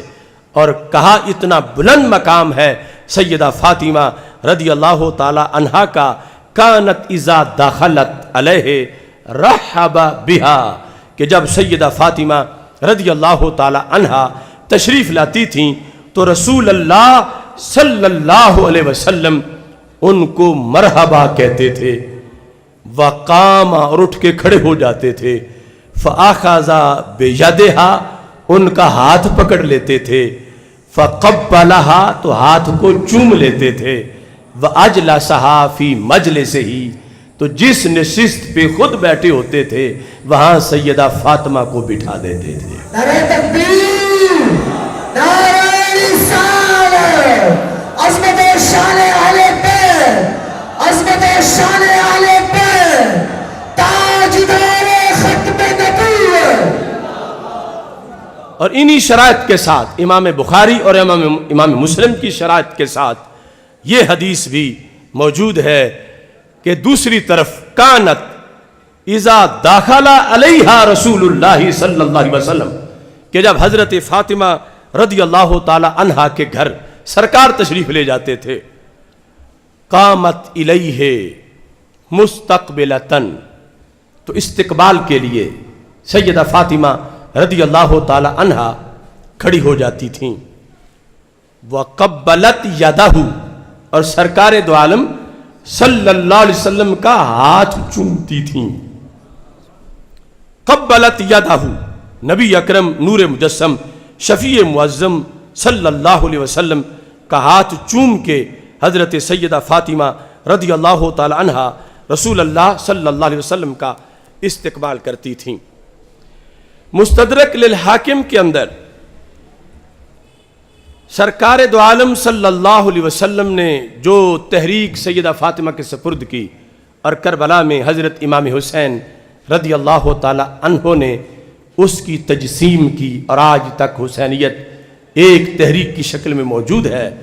یہ حدیث شریف اس طرح ہے کہ نبی اکرم نور مجسم شفیع معظم صلی اللہ علیہ وسلم کے لحاظ سے حدیث شریف میں ہے کہ سرکار کان رسول اللہ صلی اللہ علیہ وسلم اذا راجع من غزات او سفر اتى المسجد، جب بھی کسی سفر سے غزوہ سے سرکار واپس آتے تھے تو سب سے پہلے مسجد نبوی شریف میں رونق افروز ہوتے تھے۔ فصلى فيه رکعتین، تو وہاں 2 رکعت نماز ادا کرتے تھے۔ دوسرے نمبر پر ثم ثنى بفاطمہ رضی اللہ تعالی عنہا، تو مسجد کے ساتھ ہی سیدہ فاطمہ رضی اللہ تعالی عنہا کا گھر تھا، تو نفل پڑھنے کے بعد سیدہ فاطمہ رضی اللہ تعالی عنہا کے گھر میں تشریف لے جاتے تھے۔ اس کے بعد پھر ازواج مطہرات رضی اللہ تعالی عنہن کے حجروں میں تشریف لے جاتے تھے۔ ایک مقام پر جب سرکار صلی اللہ علیہ وسلم واپس آئے، مسجد سے نکل کے سیدہ فاطمہ رضی اللہ تعالی عنہ کے گھر میں حجرہ فاطمہ رضی اللہ تعالی عنہ میں داخل ہوئے تو دیکھا حضرت فاطمہ رضی اللہ تعالی عنہ رو رہی تھی۔ تو رسول اللہ صلی اللہ علیہ وسلم نے فرمایا یا بنی ما یبکی، کے کیوں روتی ہو؟ اور یہاں بھی سوال کا مقصد وہی تھا کہ یہ اپنی داستان خود اپنی زبان سے بیان کریں اور پھر میں اپنی طرف سے اس کا مداوع پیش کروں۔ سیدہ فاطمہ رضی اللہ تعالی عنہا نے رونے کا سبب بیان کیا، چونکہ سرکار غزوہ سے آئے ہیں، اس وقت کہ جنگی حالات، سفر، تھکاوٹ اور روزانہ غزوے پہ غزوہ، حضرت فاطمہ رضی اللہ تعالی عنہا سرکار دو عالم صلی اللہ علیہ وسلم کو رونے کا سبب بیان کرتے ہوئے کہتی ہیں یا رسول اللہ صلی اللہ علیہ وسلم الا اراکا شعثا نصبا قد اخللقت ثیابکا، میرے ابا جان میں کیا دیکھ نہیں رہی؟ شعثا کا لغوی معنی میں بیان کر دیتا ہوں، اور حضرت فاطمہ رضی اللہ تعالی عنہا کی طرف سے لفظ شعثا جو سرکار کے بارے میں وہ بول رہی ہیں، ترجمہ اس مقام پر وہی جانتی ہیں۔ شعثا جب کسی کے بال بکھرے ہوئے ہوں، عام بندے کے لحاظ سے شعثا بال پراگندہ ہوئے ہوں، عام بندے کے لحاظ سے سرکار کی تو شان ورا الورا ہے، یہاں پراگندہ لفظ بھی نہیں بول سکتے، تو بہرحال بال بکھرے ہوئے شعثا کہ طویل مشقت، طویل جہاد اور اس سفر سے واپسی، اور کہ سرکار کی ہر ادا ہی حسن ہے، ان کے بکھرے ہوئے بالوں میں جو حسن ہے وہ کب کسی کی کنگھی کو مل سکتا ہے؟ لیکن بیٹی کے دل میں ایک جذبہ تھا، کہا میرے ابا جی میں کیا آپ کو دیکھ نہیں رہی کہ اتنی مشقت کا طویل مرحلہ آپ عبور کر کے تشریف لا رہے ہو، نصبا، اور اتنی آپ کو تھکاوٹ ہوئی ہے، اتنی تھکاوٹ آپ کو ہے، اور دوسری طرف کپڑے بھی بوسیدہ ہو چکے ہیں، کپڑے بھی بوسیدہ ہو چکے ہیں، اس پر میری آنکھوں میں آنسو آ گئے ہیں. یہ ایک سچا جذبہ عظیم شہزادی کا اپنے باپ کے ساتھ جو نبیوں کے سلطان ہیں اور چاہیں تو روزانہ پوشاک جنت سے آئے. وہ جو فقر اختیاری تھا اس کی وجہ سے جب دیکھا تو سیدہ فاطمہ رضی اللہ تعالی عنہا رو پڑیں اور سبب رونے کا یہ بیان کیا. تو میرے آقا صلی اللہ علیہ وسلم نے فرمایا لا تبکی فاطمہ نہ رو. اب دیکھنا جواب اور حسینیت کی تحریک کا سندیسہ. یعنی ان کو یہ تھا کہ یہ دین غالب آ ہی نہیں رہا, اتنے جہاد, اتنی جنگیں, اتنے غزوے, اور ابھی یہ کب پورا ہوگا, کب دنیا کے آخری کونے تک اسلام کا جھنڈا لہرائے گا, کب سارے لوگ مان جائیں گے, یہ اسلام کا غلبہ جو لازمی ہم نے کرنا ہے یہ غلبہ کب ہوگا. اس مضمون کو زباں پہ نہیں لائیں, لیکن یہ لے آئیں کہ اتنی تھکاوٹ, اتنا سفر, یہ روزانہ کے غزوات. تو میرے آقا صلی اللہ علیہ وسلم نے غیب کی خبر دی.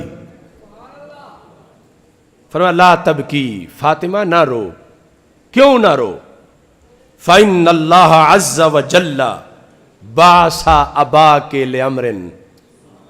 رب نے تیرے ابا جی کو ایک بہت بڑے کام کے لیے بھیجا ہے. لامر, تیرے ابا جی کو اللہ نے ایک بہت بڑے کام کے لیے بھیجا ہوا ہے اور وہ کام ہو کے رہے گا. کیسے؟ اور یہ تقریر بھی ہم ہی کر سکتے ہیں جن کے نزدیک معاذاللہ نبی کو کل کی خبر نہ ہو اور دیوار کے پیچھے کا پتہ نہ ہو, وہ سرکار کی سیدہ فاطمہ کی لیے کی گئی تقریر نہیں سن سکتے, نہیں بیان کر سکتے. اور ہمیں فخر ہے کہ جس بیس پر سرکار نے اپنی بیٹی کو سمجھایا کہ مجھے رب نے قیامت تک کی ہر گھڑی کا پتہ دیا ہوا ہے, تو وہ عقیدہ آج بھی غلامان فاطمہ الزہرا اہل سنت کے سینوں میں موجود ہے. نعرہ تکبیر, نعرہ رسالت, لبیک لبیک لبیک یا رسول اللہ, لبیک لبیک لبیک یا رسول اللہ, لبیک لبیک لبیک یا رسول اللہ. فلا تبکی, مت افسوس سے آنسو بہاؤ.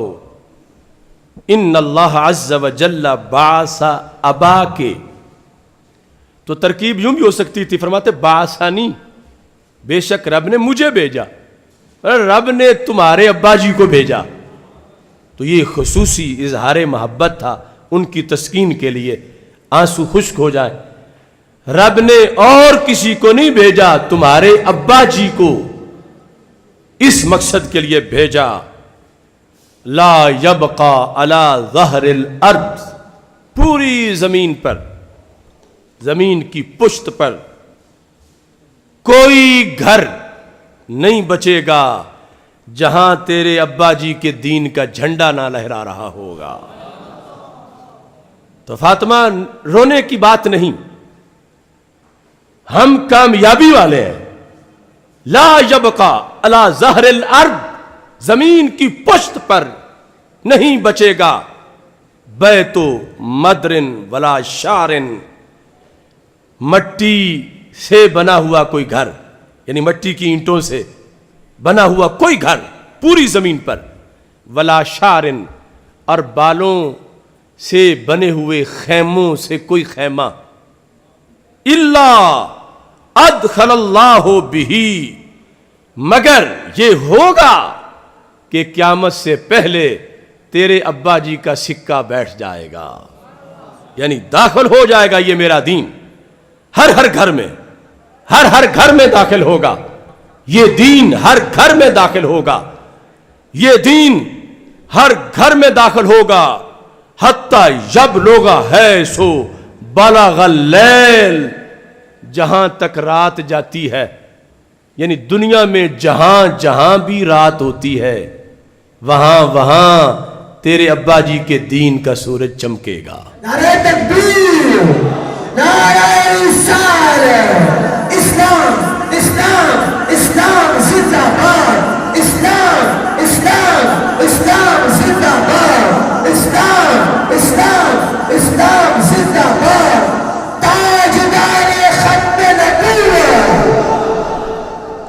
دیکھو یعنی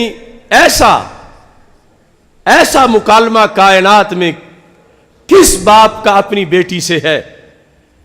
انقلاب کی دعوت، غلبہ اسلام کی نوید، اسلام کی حقانیت، ختم نبوت کا سبق کہ اور کوئی نہیں آئے گا قیامت تک، ہر گھر میں جو دین جانا ہے اسی آخری نبی کا دین ہے، میرے دین کے سوا کوئی دین نہیں، اور جو کچھ بھی کوئی کر لے میرا دین رک نہیں سکے گا، ہر گھر میں داخل ہوگا، ہر گھر میں داخل ہوگا۔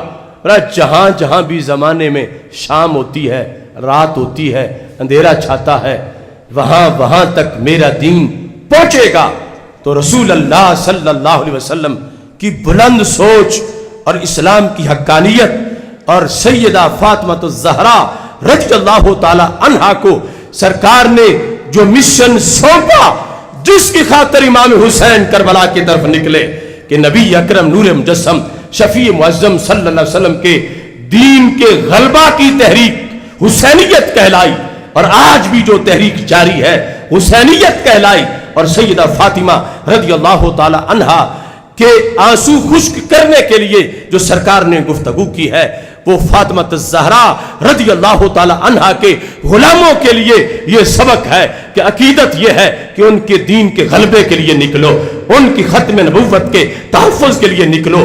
عقیدت یہ ہے سیدہ فاطمہ الزہرا رضی اللہ تعالی عنہا سے کہ جو تحفہ ان کو ہمارے آقا علیہ الصلوۃ والسلام نے اپنی گفتگو میں دے کر ان کے آنسو خشک کروا دیے، وہی تحفہ ہر حسینی کا ہے۔ اور حضرت فاطمہ رضی اللہ تعالی عنہا کی عقیدت رکھنے والے ہر غلام کے لیے ہے کہ چلنا ہے آخری سانس تک نبی اکرم نور مجسم شفیع معظم صلی اللہ علیہ وسلم کے دین کے غلبہ کے لیے، اور نکلے گا اسے ہی حسینی کہا جائے گا، اور اسے ہی غلامی زہرا کی سند قیامت تک ملتی رہے گی۔ لبیک لبیک لبیک یا رسول اللہ، لبیک لبیک لبیک یا رسول اللہ، لبیک لبیک لبیک یا رسول اللہ، تاجدار ختم نبوت۔ ساتھ درمیان میں سرکار نے دو لفظ بولے، الا ادخل اللہ بہ،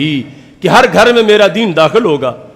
فاطمہ امید رکھو ہر گھر میں میرا دین داخل ہوگا، دو طریقوں سے، عزن او ذلن۔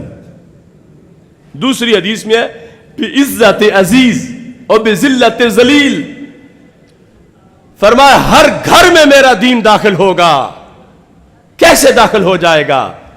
فرمایا کچھ لوگوں کو عزت دیتا ہوا اور کچھ لوگوں کو روندتا ہوا، یعنی جو مانتے جائیں گے انہیں عزت دیتا ہوا، جو اکڑیں گے تو یہ دین نہیں چھوڑے گا، انہیں روند ڈالے گا، قدموں تلے انہیں ذلیل کر کے یہ دین داخل ہو جائے گا۔ کہ جو کہیں گے کہ ہم نے وائٹ ہاؤس میں دین نہیں داخل ہونے دینا، ہم نے واشنگٹن میں دین نہیں داخل ہونے دینا، جو بھی آگے سے اکڑے گا تو یہ دین انہیں ذلیل کر کے داخل ہو جائے گا، اور جو استقبال کرے گا اس دین کا یہ ان کو عزت دے کر داخل ہو جائے گا، دین داخل ہو کے ہی رہے گا۔ تو دیکھو کتنا بڑا انقلابی سبق۔ اقبال کہتے ہیں آسماں ہوگا سحر کے نور سے آئینہ پوش، پھر ظلمت رات کی سیما پا ہو جائے گی، پھر دلوں کو یاد آ جائے گا پیغام سجود، پھر جبیں خاک حرم سے آشنا ہو جائے گی، شب گریزہ ہوگی آخر جلوہ خورشید سے، یہ چمن معمور ہوگا نغمہ توحید سے۔ اب حضرت فاطمہ رضی اللہ تعالی عنہا کی عقیدت کی بات کرنی ہو، اور شان اہل بیت کا تذکرہ کرنا ہو، اور ذکر امام حسین رضی اللہ تعالیٰ عنہ کا کرنا ہو، اور امریکہ کی مذمت نہ ہو، تو خطبہ پورا کیسے ہوگا؟ اسلام دشمن قوتوں کے مقابلے میں حق کے پرچم کی بات نہ ہو تو یہ تو خطبہ اہل بیت بھی پورا نہیں ہوگا۔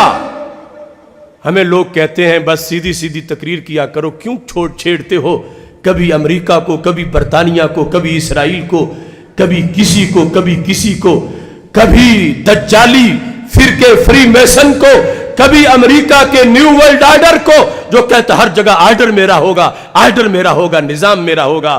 ہم عاشورہ کی شب بھی یہ کہہ رہے ہیں کہ میرے آقا علیہ السلام نے سیدہ فاطمہ سے کہا تھا میری بیٹی ہر جگہ آرڈر تیرے ابا جان کا چلے گا.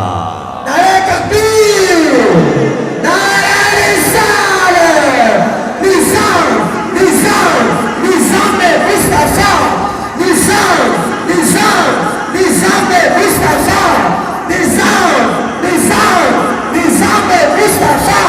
اسلام اسلام اسلام زندہ باد، اسلام اسلام اسلام زندہ باد. لبیک لبیک لبیک یا رسول اللہ، لبیک لبیک لبیک یا رسول اللہ. تاجدار ختم نبوت، حسینیت حسینیت حسینیت یزیدیت. تو ہم قصیدہ اہل بیت کس طرح مکمل کریں باطل قوتوں کے رد کے بغیر، طاغوت کے رد کے بغیر؟ کہ اہل بیت اطہار علیہم الرضوان نے تو اس مشن کے لیے پورا کنبہ پیش کر دیا. طاغوت سے ٹکرا کر اسلام کے مقابلے میں اٹھنے والے فتنوں کی سرکوبی کے لیے حضرت سیدنا امام حسین رضی اللہ تعالیٰ عنہ محض ایک شخصیت کا نام نہیں، ایک باطل پر چھانے والی جماعت کا نام ہے، ایک تنظیم کا نام ہے، ایک تحریک کا نام ہے کہ جس میں کبھی بھی رکاوٹ، انقطاع اور تعطل نہیں ہوا. جب سے چلائی ہے چلی ہوئی ہے اور اپنی منزل کی طرف رواں دواں ہے. اسی کا ایک حصہ میں ذکر کر کے اپنے اس وقت کے موضوع کو سمیٹتا ہوں. فکر امام حسین رضی اللہ تعالی عنہ جو عبارت ہے نظام مصطفیٰ صلی اللہ علیہ وسلم کی حکمرانی سے، جو عبارت ہے ناموس مصطفیٰ صلی اللہ علیہ وسلم کی پاسبانی سے، جو عبارت ہے ختم نبوت کی نگہبانی سے، جو عبارت ہے امر بالمعروف سے، جو عبارت ہے نہی عن المنکر سے، جو عبارت ہے باطل کے مقابلے میں سر اٹھا کر سینہ تان کے چلنے سے. تو حضرت امام حسین رضی اللہ تعالی عنہ نے یہ نظریات آگے اگلی نسلوں تک کس انداز میں منتقل کیے. یہ الکامل میرے پاس موجود ہے. اس میں حضرت امام حسین رضی اللہ تعالیٰ عنہ کا 3 جلد کے اندر وہ خطبہ ہے کہ جب آپ کربلا کی طرف جا رہے ہیں اور بالکل آفاق کربلا میں پہنچ چکے ہیں، سواری پہ بیٹھے ہیں. ثم قام الحسین الی رحلہ ثم سار لیلا، اپنے کجاوے کی طرف اٹھے، سواری میں بیٹھ گئے کجاوے میں. رات کا وقت تھا. پیچھے جس شخصیت بیٹھی تھی ان کا نام ابنہ علی ابن الحسین رضی اللہ تعالیٰ عنہ، حضرت علی بن حسین بیٹھے ہیں. فخفق برأسہ خفقۃ، تو جب شدید نیند کا معاملہ ہو تو اچانک بندے کو نیند آتی ہے، سر جھک جاتا ہے اور پھر فوراً جھٹکا لگتا ہے اور اٹھ جاتا ہے.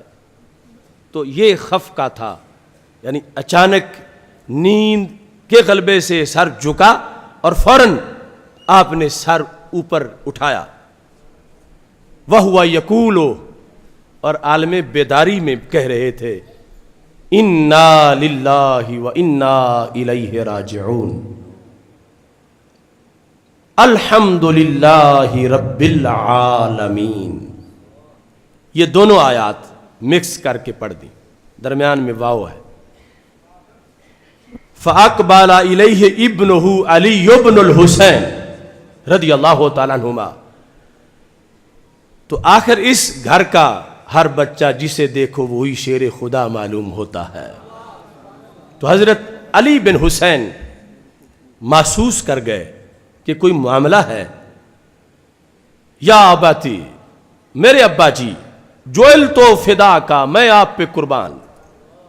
مما حمدت واسترجعت، کیا ہوا، کس لیے آپ نے الحمد بھی پڑھی اور انا للہ و انا الیہ راجعون یہ بھی پڑھا. کوئی سبب تو ضرور ہے، بلا وجہ تو نہیں کہ ہم کربلا میں ہیں اور آپ کی زبان پر یہ الفاظ ہیں، تو اس کا پیچھے کوئی سبب ضرور ہوگا. تو حضرت امام حسین رضی اللہ تعالی عنہ نے جواب دیا، یا بنیہ، اے میرے پیارے چھوٹے بیٹے، مجھے اونگ آئی تو میں نے ایک گھوڑ سوار کو دیکھا. اس نے کہا القوم یسیرون والمنایا تسیر الیہم. القوم سے مراد ہے قافلہ حسین رضی اللہ تعالیٰ عنہ، کہ یہ قافلہ موت کی طرف آگے بڑھ رہا ہے اور موت اس کی طرف آگے آ رہی ہے. ان ادھر سے موت نے سفر شروع کر دیا ہے، ادھر سے انہوں نے کر دیا ہے، کیا ہوا ہے، اور آپس میں ملاقات ہونے والی ہے. موت ان کی طرف رواں دواں ہے، یہ موت کی طرف رواں دواں ہے. تو جب یہ اس نے خبر دی ہے تو میں نے اپنے جذبے کا اظہار کیا کہ الحمدللہ دین کے لیے موت آئے تو ہم شکوہ نہیں کریں گے، اللہ کا شکر ادا کریں گے کہ تجھے وہ شاخ سے توڑیں زہے نصیب تیرے، کہ تڑپتے رہ گئے گلزار میں رقیب تیرے. ہر ایک کی جان کہاں رب قبول کرتا ہے، یہ تو خاص جانے ہیں جن کو رب قبول کرتا ہے. میں نے الحمد کی شکر کیا اور میں نے انا للہ و انا الیہ راجعون پڑھا کہ ہمارا اس میں کوئی احسان نہیں، اللہ کا فضل ہے، ہم اسی کے ہیں، اسی کی طرف جانے والے ہیں. یہ جواب دیا حضرت امام حسین رضی اللہ تعالی عنہ نے اپنے عظیم فرزند کو. اور حقیقت میں قیامت تک کے شخص کے لیے، ہر شخص کے لیے واقعہ کربلا کا جو میجر سبق ہے، جو اس کی روح ہے، اس کا بیان تھا. یعنی ایک طرف یہ بیان ہو رہا ہے کہ چیختے چلاتے سینہ کوٹتے ان کو گھسیٹا جا رہا تھا آگے، وہ جانا نہیں چاہتے نہیں تھے، یا پھر یہ کہ ان کو دھوکہ، اس طرح وہ دھوکہ کھائے ہوئے تھے، انہیں پتہ ہی نہیں تھا کہ آگے کیا ہے، یا اس طرح کہ معاذ اللہ کرسی کے لالچ میں نکل پڑے تھے گھر سے اور کرسی ہی مقصد تھی، کرسی مدعا تھی اور پتہ ہی کوئی نہیں تھا آگے کیا ہو جانا ہے. ان سارے فلسفوں کے مقابلے میں امام حسین رضی اللہ تعالی عنہ نے اپنے عظیم فرزند کو بتا دیا کہ ہماری اس داستان کو بیان کرتے ہوئے ہماری طرف نسبت کر کے ہمارے رب کے لحاظ سے کوئی شکووں والے جملے نہ بولے، کوئی شکایتوں والی داستانیں نہ گھڑے، کوئی بے صبری کے قصے نہ بنائے. جب میں الحمدللہ کہہ رہا ہوں، میں حسین جب الحمدللہ کہہ رہا ہوں، تو پھر حسینیت اللہ کے نظام سے شکایت کا نام نہیں ہے، بلکہ اللہ کی آزمائش پر اللہ کی اطاعت میں ثابت قدم رہ کر الحمدللہ اور انا للہ پڑھنے کا نام ہے. اللہ کی شریعت سے بغاوت نہیں ہے، بلکہ نانا جی کے دین پر ہر طرف زخموں اور لاشوں کے تڑپنے کے باوجود بھی الحمد کی صدا بلند کرنا. یہ ہے اہل بیت اطہار کا صبر، ان کی استقامت، ان کا دیا ہوا سندیشہ کائنات کے لیے.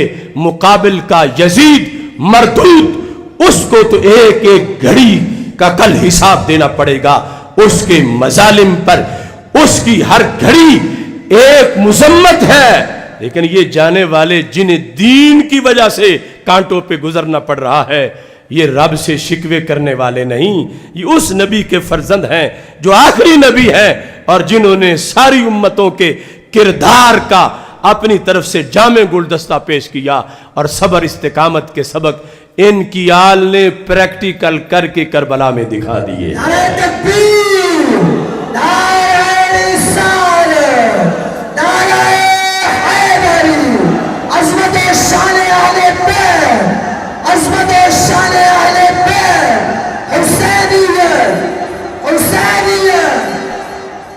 جس وقت یہ گفتگو ہوئی تو آپ نے فرمایا، جواب جو دیا تو علی بن حسین رضی اللہ تعالیٰ عنہ انہوں نے سوال کیا اور ہمارا مسئلہ حل کر دیا.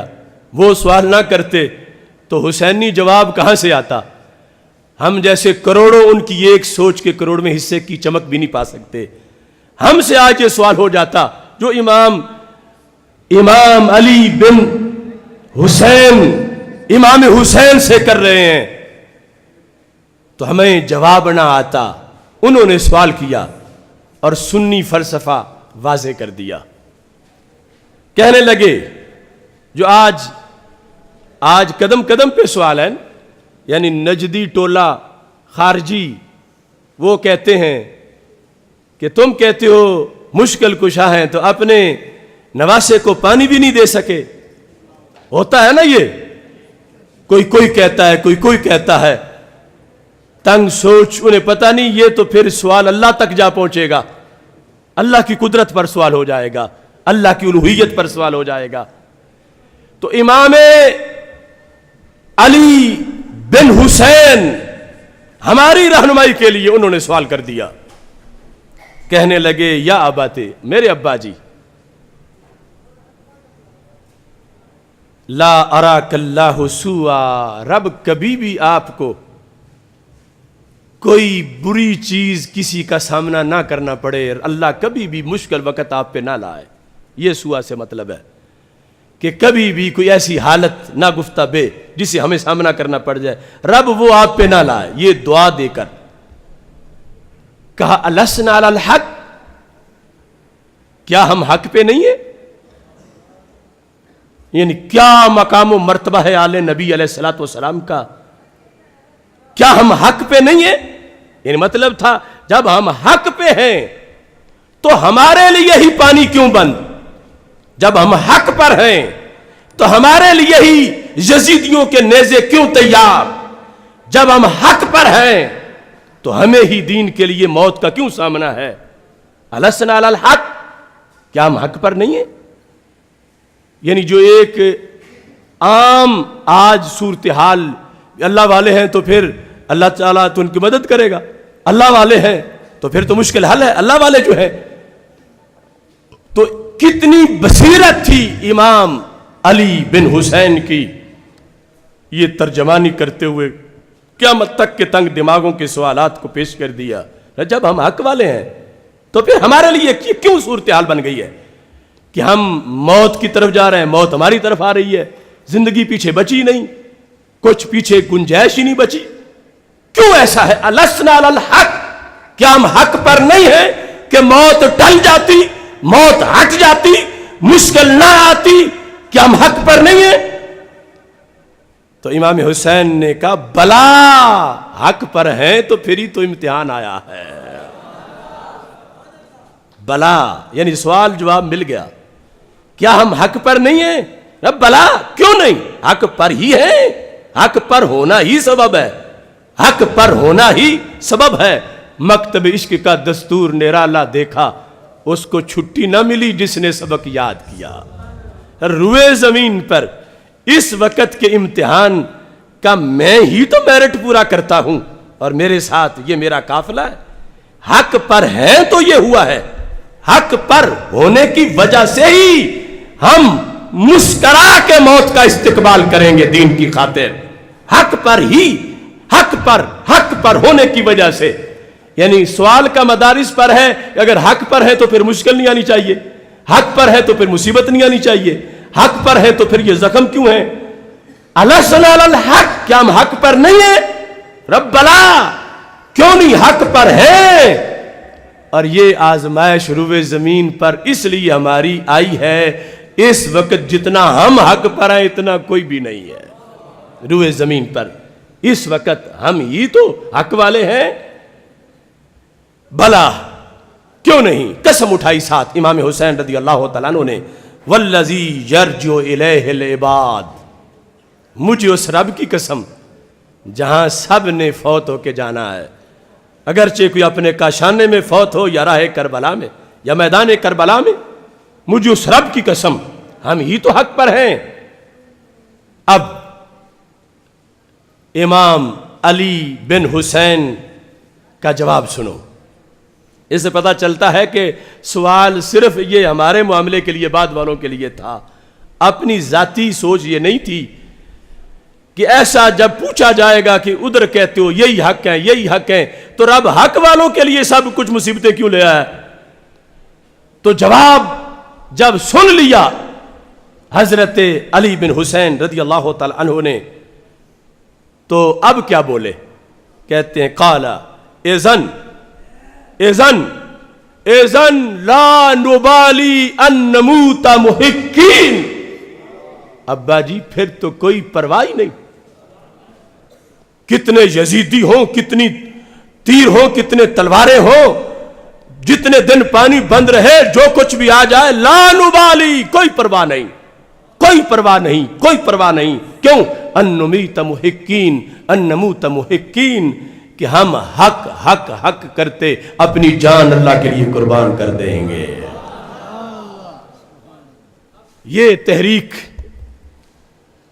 امام حسین رضی اللہ تعالی عنہ کی، ان کی فکر، یعنی اس میں اور وہ جو بھنگ کے گھوٹوں اور بھنگ کے دھموں میں مجلسیں پڑھی جا رہی ہیں اور ادھر یزید مردود کے قصیدوں میں جو جلسے کیے جا رہے ہیں، ان دونوں اندھیروں کے درمیان یہ ہے سویرا اہل سنت و جماعت کا. یہ ہے فکر مستقیم، صراط مستقیم، حسینیت، ختم نبوت کا فیض اور دین برحق کے غلبہ کی تحریک جو حضرت امام حسین رضی اللہ تعالیٰ عنہ نے آخری وقت بھی جس کے خد و خال اجاگر کیے کہ یہ آل نبی امام حسین رضی اللہ تعالیٰ عنہ جس وقت یہ کردار ادا کر رہے تھے، روئے زمین پر کوئی انسان اس وقت ان کے قد کا نہیں تھا، اور وہ میرٹ کوئی بھی پورا نہیں کر رہا تھا جو میرٹ امام حسین رضی اللہ تعالیٰ عنہ پورا کر رہے تھے. اور پاس ہو کے جو انہیں پھر انعام ملا اس کا پھر کوئی دوسرا مستحق نہ قرار پایا. اس واسطے کہ رب نے فرشتوں کو دکھا دیا، چشم فلک کو دکھا دیا، کربلا کے ریزوں کو دکھا دیا، جلے خیموں کو دکھا دیا، تڑپتے لاشیں، بہتا خون. آسماں پوچھتا ہے یہ کون ذی وقار ہے، بلا کا شاہ سوار ہے کہ ہے ہزاروں قاتلوں کے سامنے ڈٹا ہوا. تو ہر ذرہ کربلا بولتا ہے یہ بالیقین حسین ہے، نبی کا نور العین ہے کہ ہے ہزاروں قاتلوں کے سامنے ڈٹا ہوا. تو امام حسین رضی اللہ تعالی عنہ اتنا کچھ امت کو دے گئے، قیامت تک سوچے گی تو ختم نہیں ہوگا، قیامت تک پڑھے گی تو ختم نہیں ہوگا، قیامت تک سیکھے گی تو رستہ کھلتا جائے گا، قیامت تک نہ روشنی ختم ہوگی نہ خوشبو ختم ہوگی. اس حسین ابن علی رضی اللہ تعالی عنہ کی عظمت کو سلام آج پوری دنیا پہ کیا جا رہا ہے. آج ہی نہیں، ہمیشہ انشاءاللہ کیا جاتا رہے گا. اور اسی جھنڈے کے نیچے تحریک لبیک یا رسول اللہ صلی اللہ علیہ وسلم، تحریک لبیک اسلام نے اپنا کردار ادا کرنا ہے جو غازیوں، شہیدوں، مجاہدوں کے کربلائی مشن پر اللہ کے فضل سے موجود ہے. انشاءاللہ 31 اکتوبر کو جو دن غازی علم الدین شہید کا دن ہے، 31 اکتوبر کو غازی علم الدین شہید کو خراج تحسین پیش کرنے کے لیے ایک مارچ ہوگا، غازی علم الدین شہید مارچ. سبحان اللہ، نعرہ تکبیر، نعرہ رسالت. غازی علم الدین شہید مارچ انشاءاللہ 1 بجے پنجاب اسمبلی کے سامنے سے شروع ہوگا اور غازی صاحب کے روضہ مقدس پر وہ مارچ جا کے ختم ہوگا میانی صاحب قبرستان میں. تو اس کی بھرپور طریقے سے آپ دعوت دیجئے. اب پوری دنیا پر امریکہ تک غازیوں کی ایک تحریک کی ضرب پہنچی ہے، اور غازی علم الدین کی تحریک کا گلدستہ تو پاکستان کی شکل میں ہمارے پاس موجود ہے۔ ان کے اس کردار کو آج امریکہ دہشت گردی کہہ رہا ہے، اس کردار کو آج امریکہ کی طرف سے معاذ اللہ ٹیررزم سے تعبیر کیا جا رہا ہے۔ تو ان کو سلام کرنے کا مقصد یہ ہے اس خصوصی دن مارچ کے ذریعے کہ مغرب تک یہ پیغام پہنچے کہ علم الدین کے شہدائی پیچھے موجود ہیں، اور علم الدین کے نقش قدم پہ چلنے والے موجود ہیں، اور علم الدین کے راستے کو سلام کرنے والے موجود ہیں، اور علم الدین کے پیروکار پیچھے موجود ہیں۔ اس عظیم مشن کے لیے اس مارچ کا اہتمام کیا جا رہا ہے۔ اللہ تعالی ہم سب کو اس میں شرکت کی توفیق عطا فرمائے۔ اب ختم شریف ہوگا اور اس کے بعد انشاءاللہ نماز ہوگی، اور سب کے لیے تبرک کا اہتمام ہے۔ لنگر کھانے کے بعد پھر اجازت ہوگی۔ وآخر دعوایا ان الحمد للہ رب العالمین۔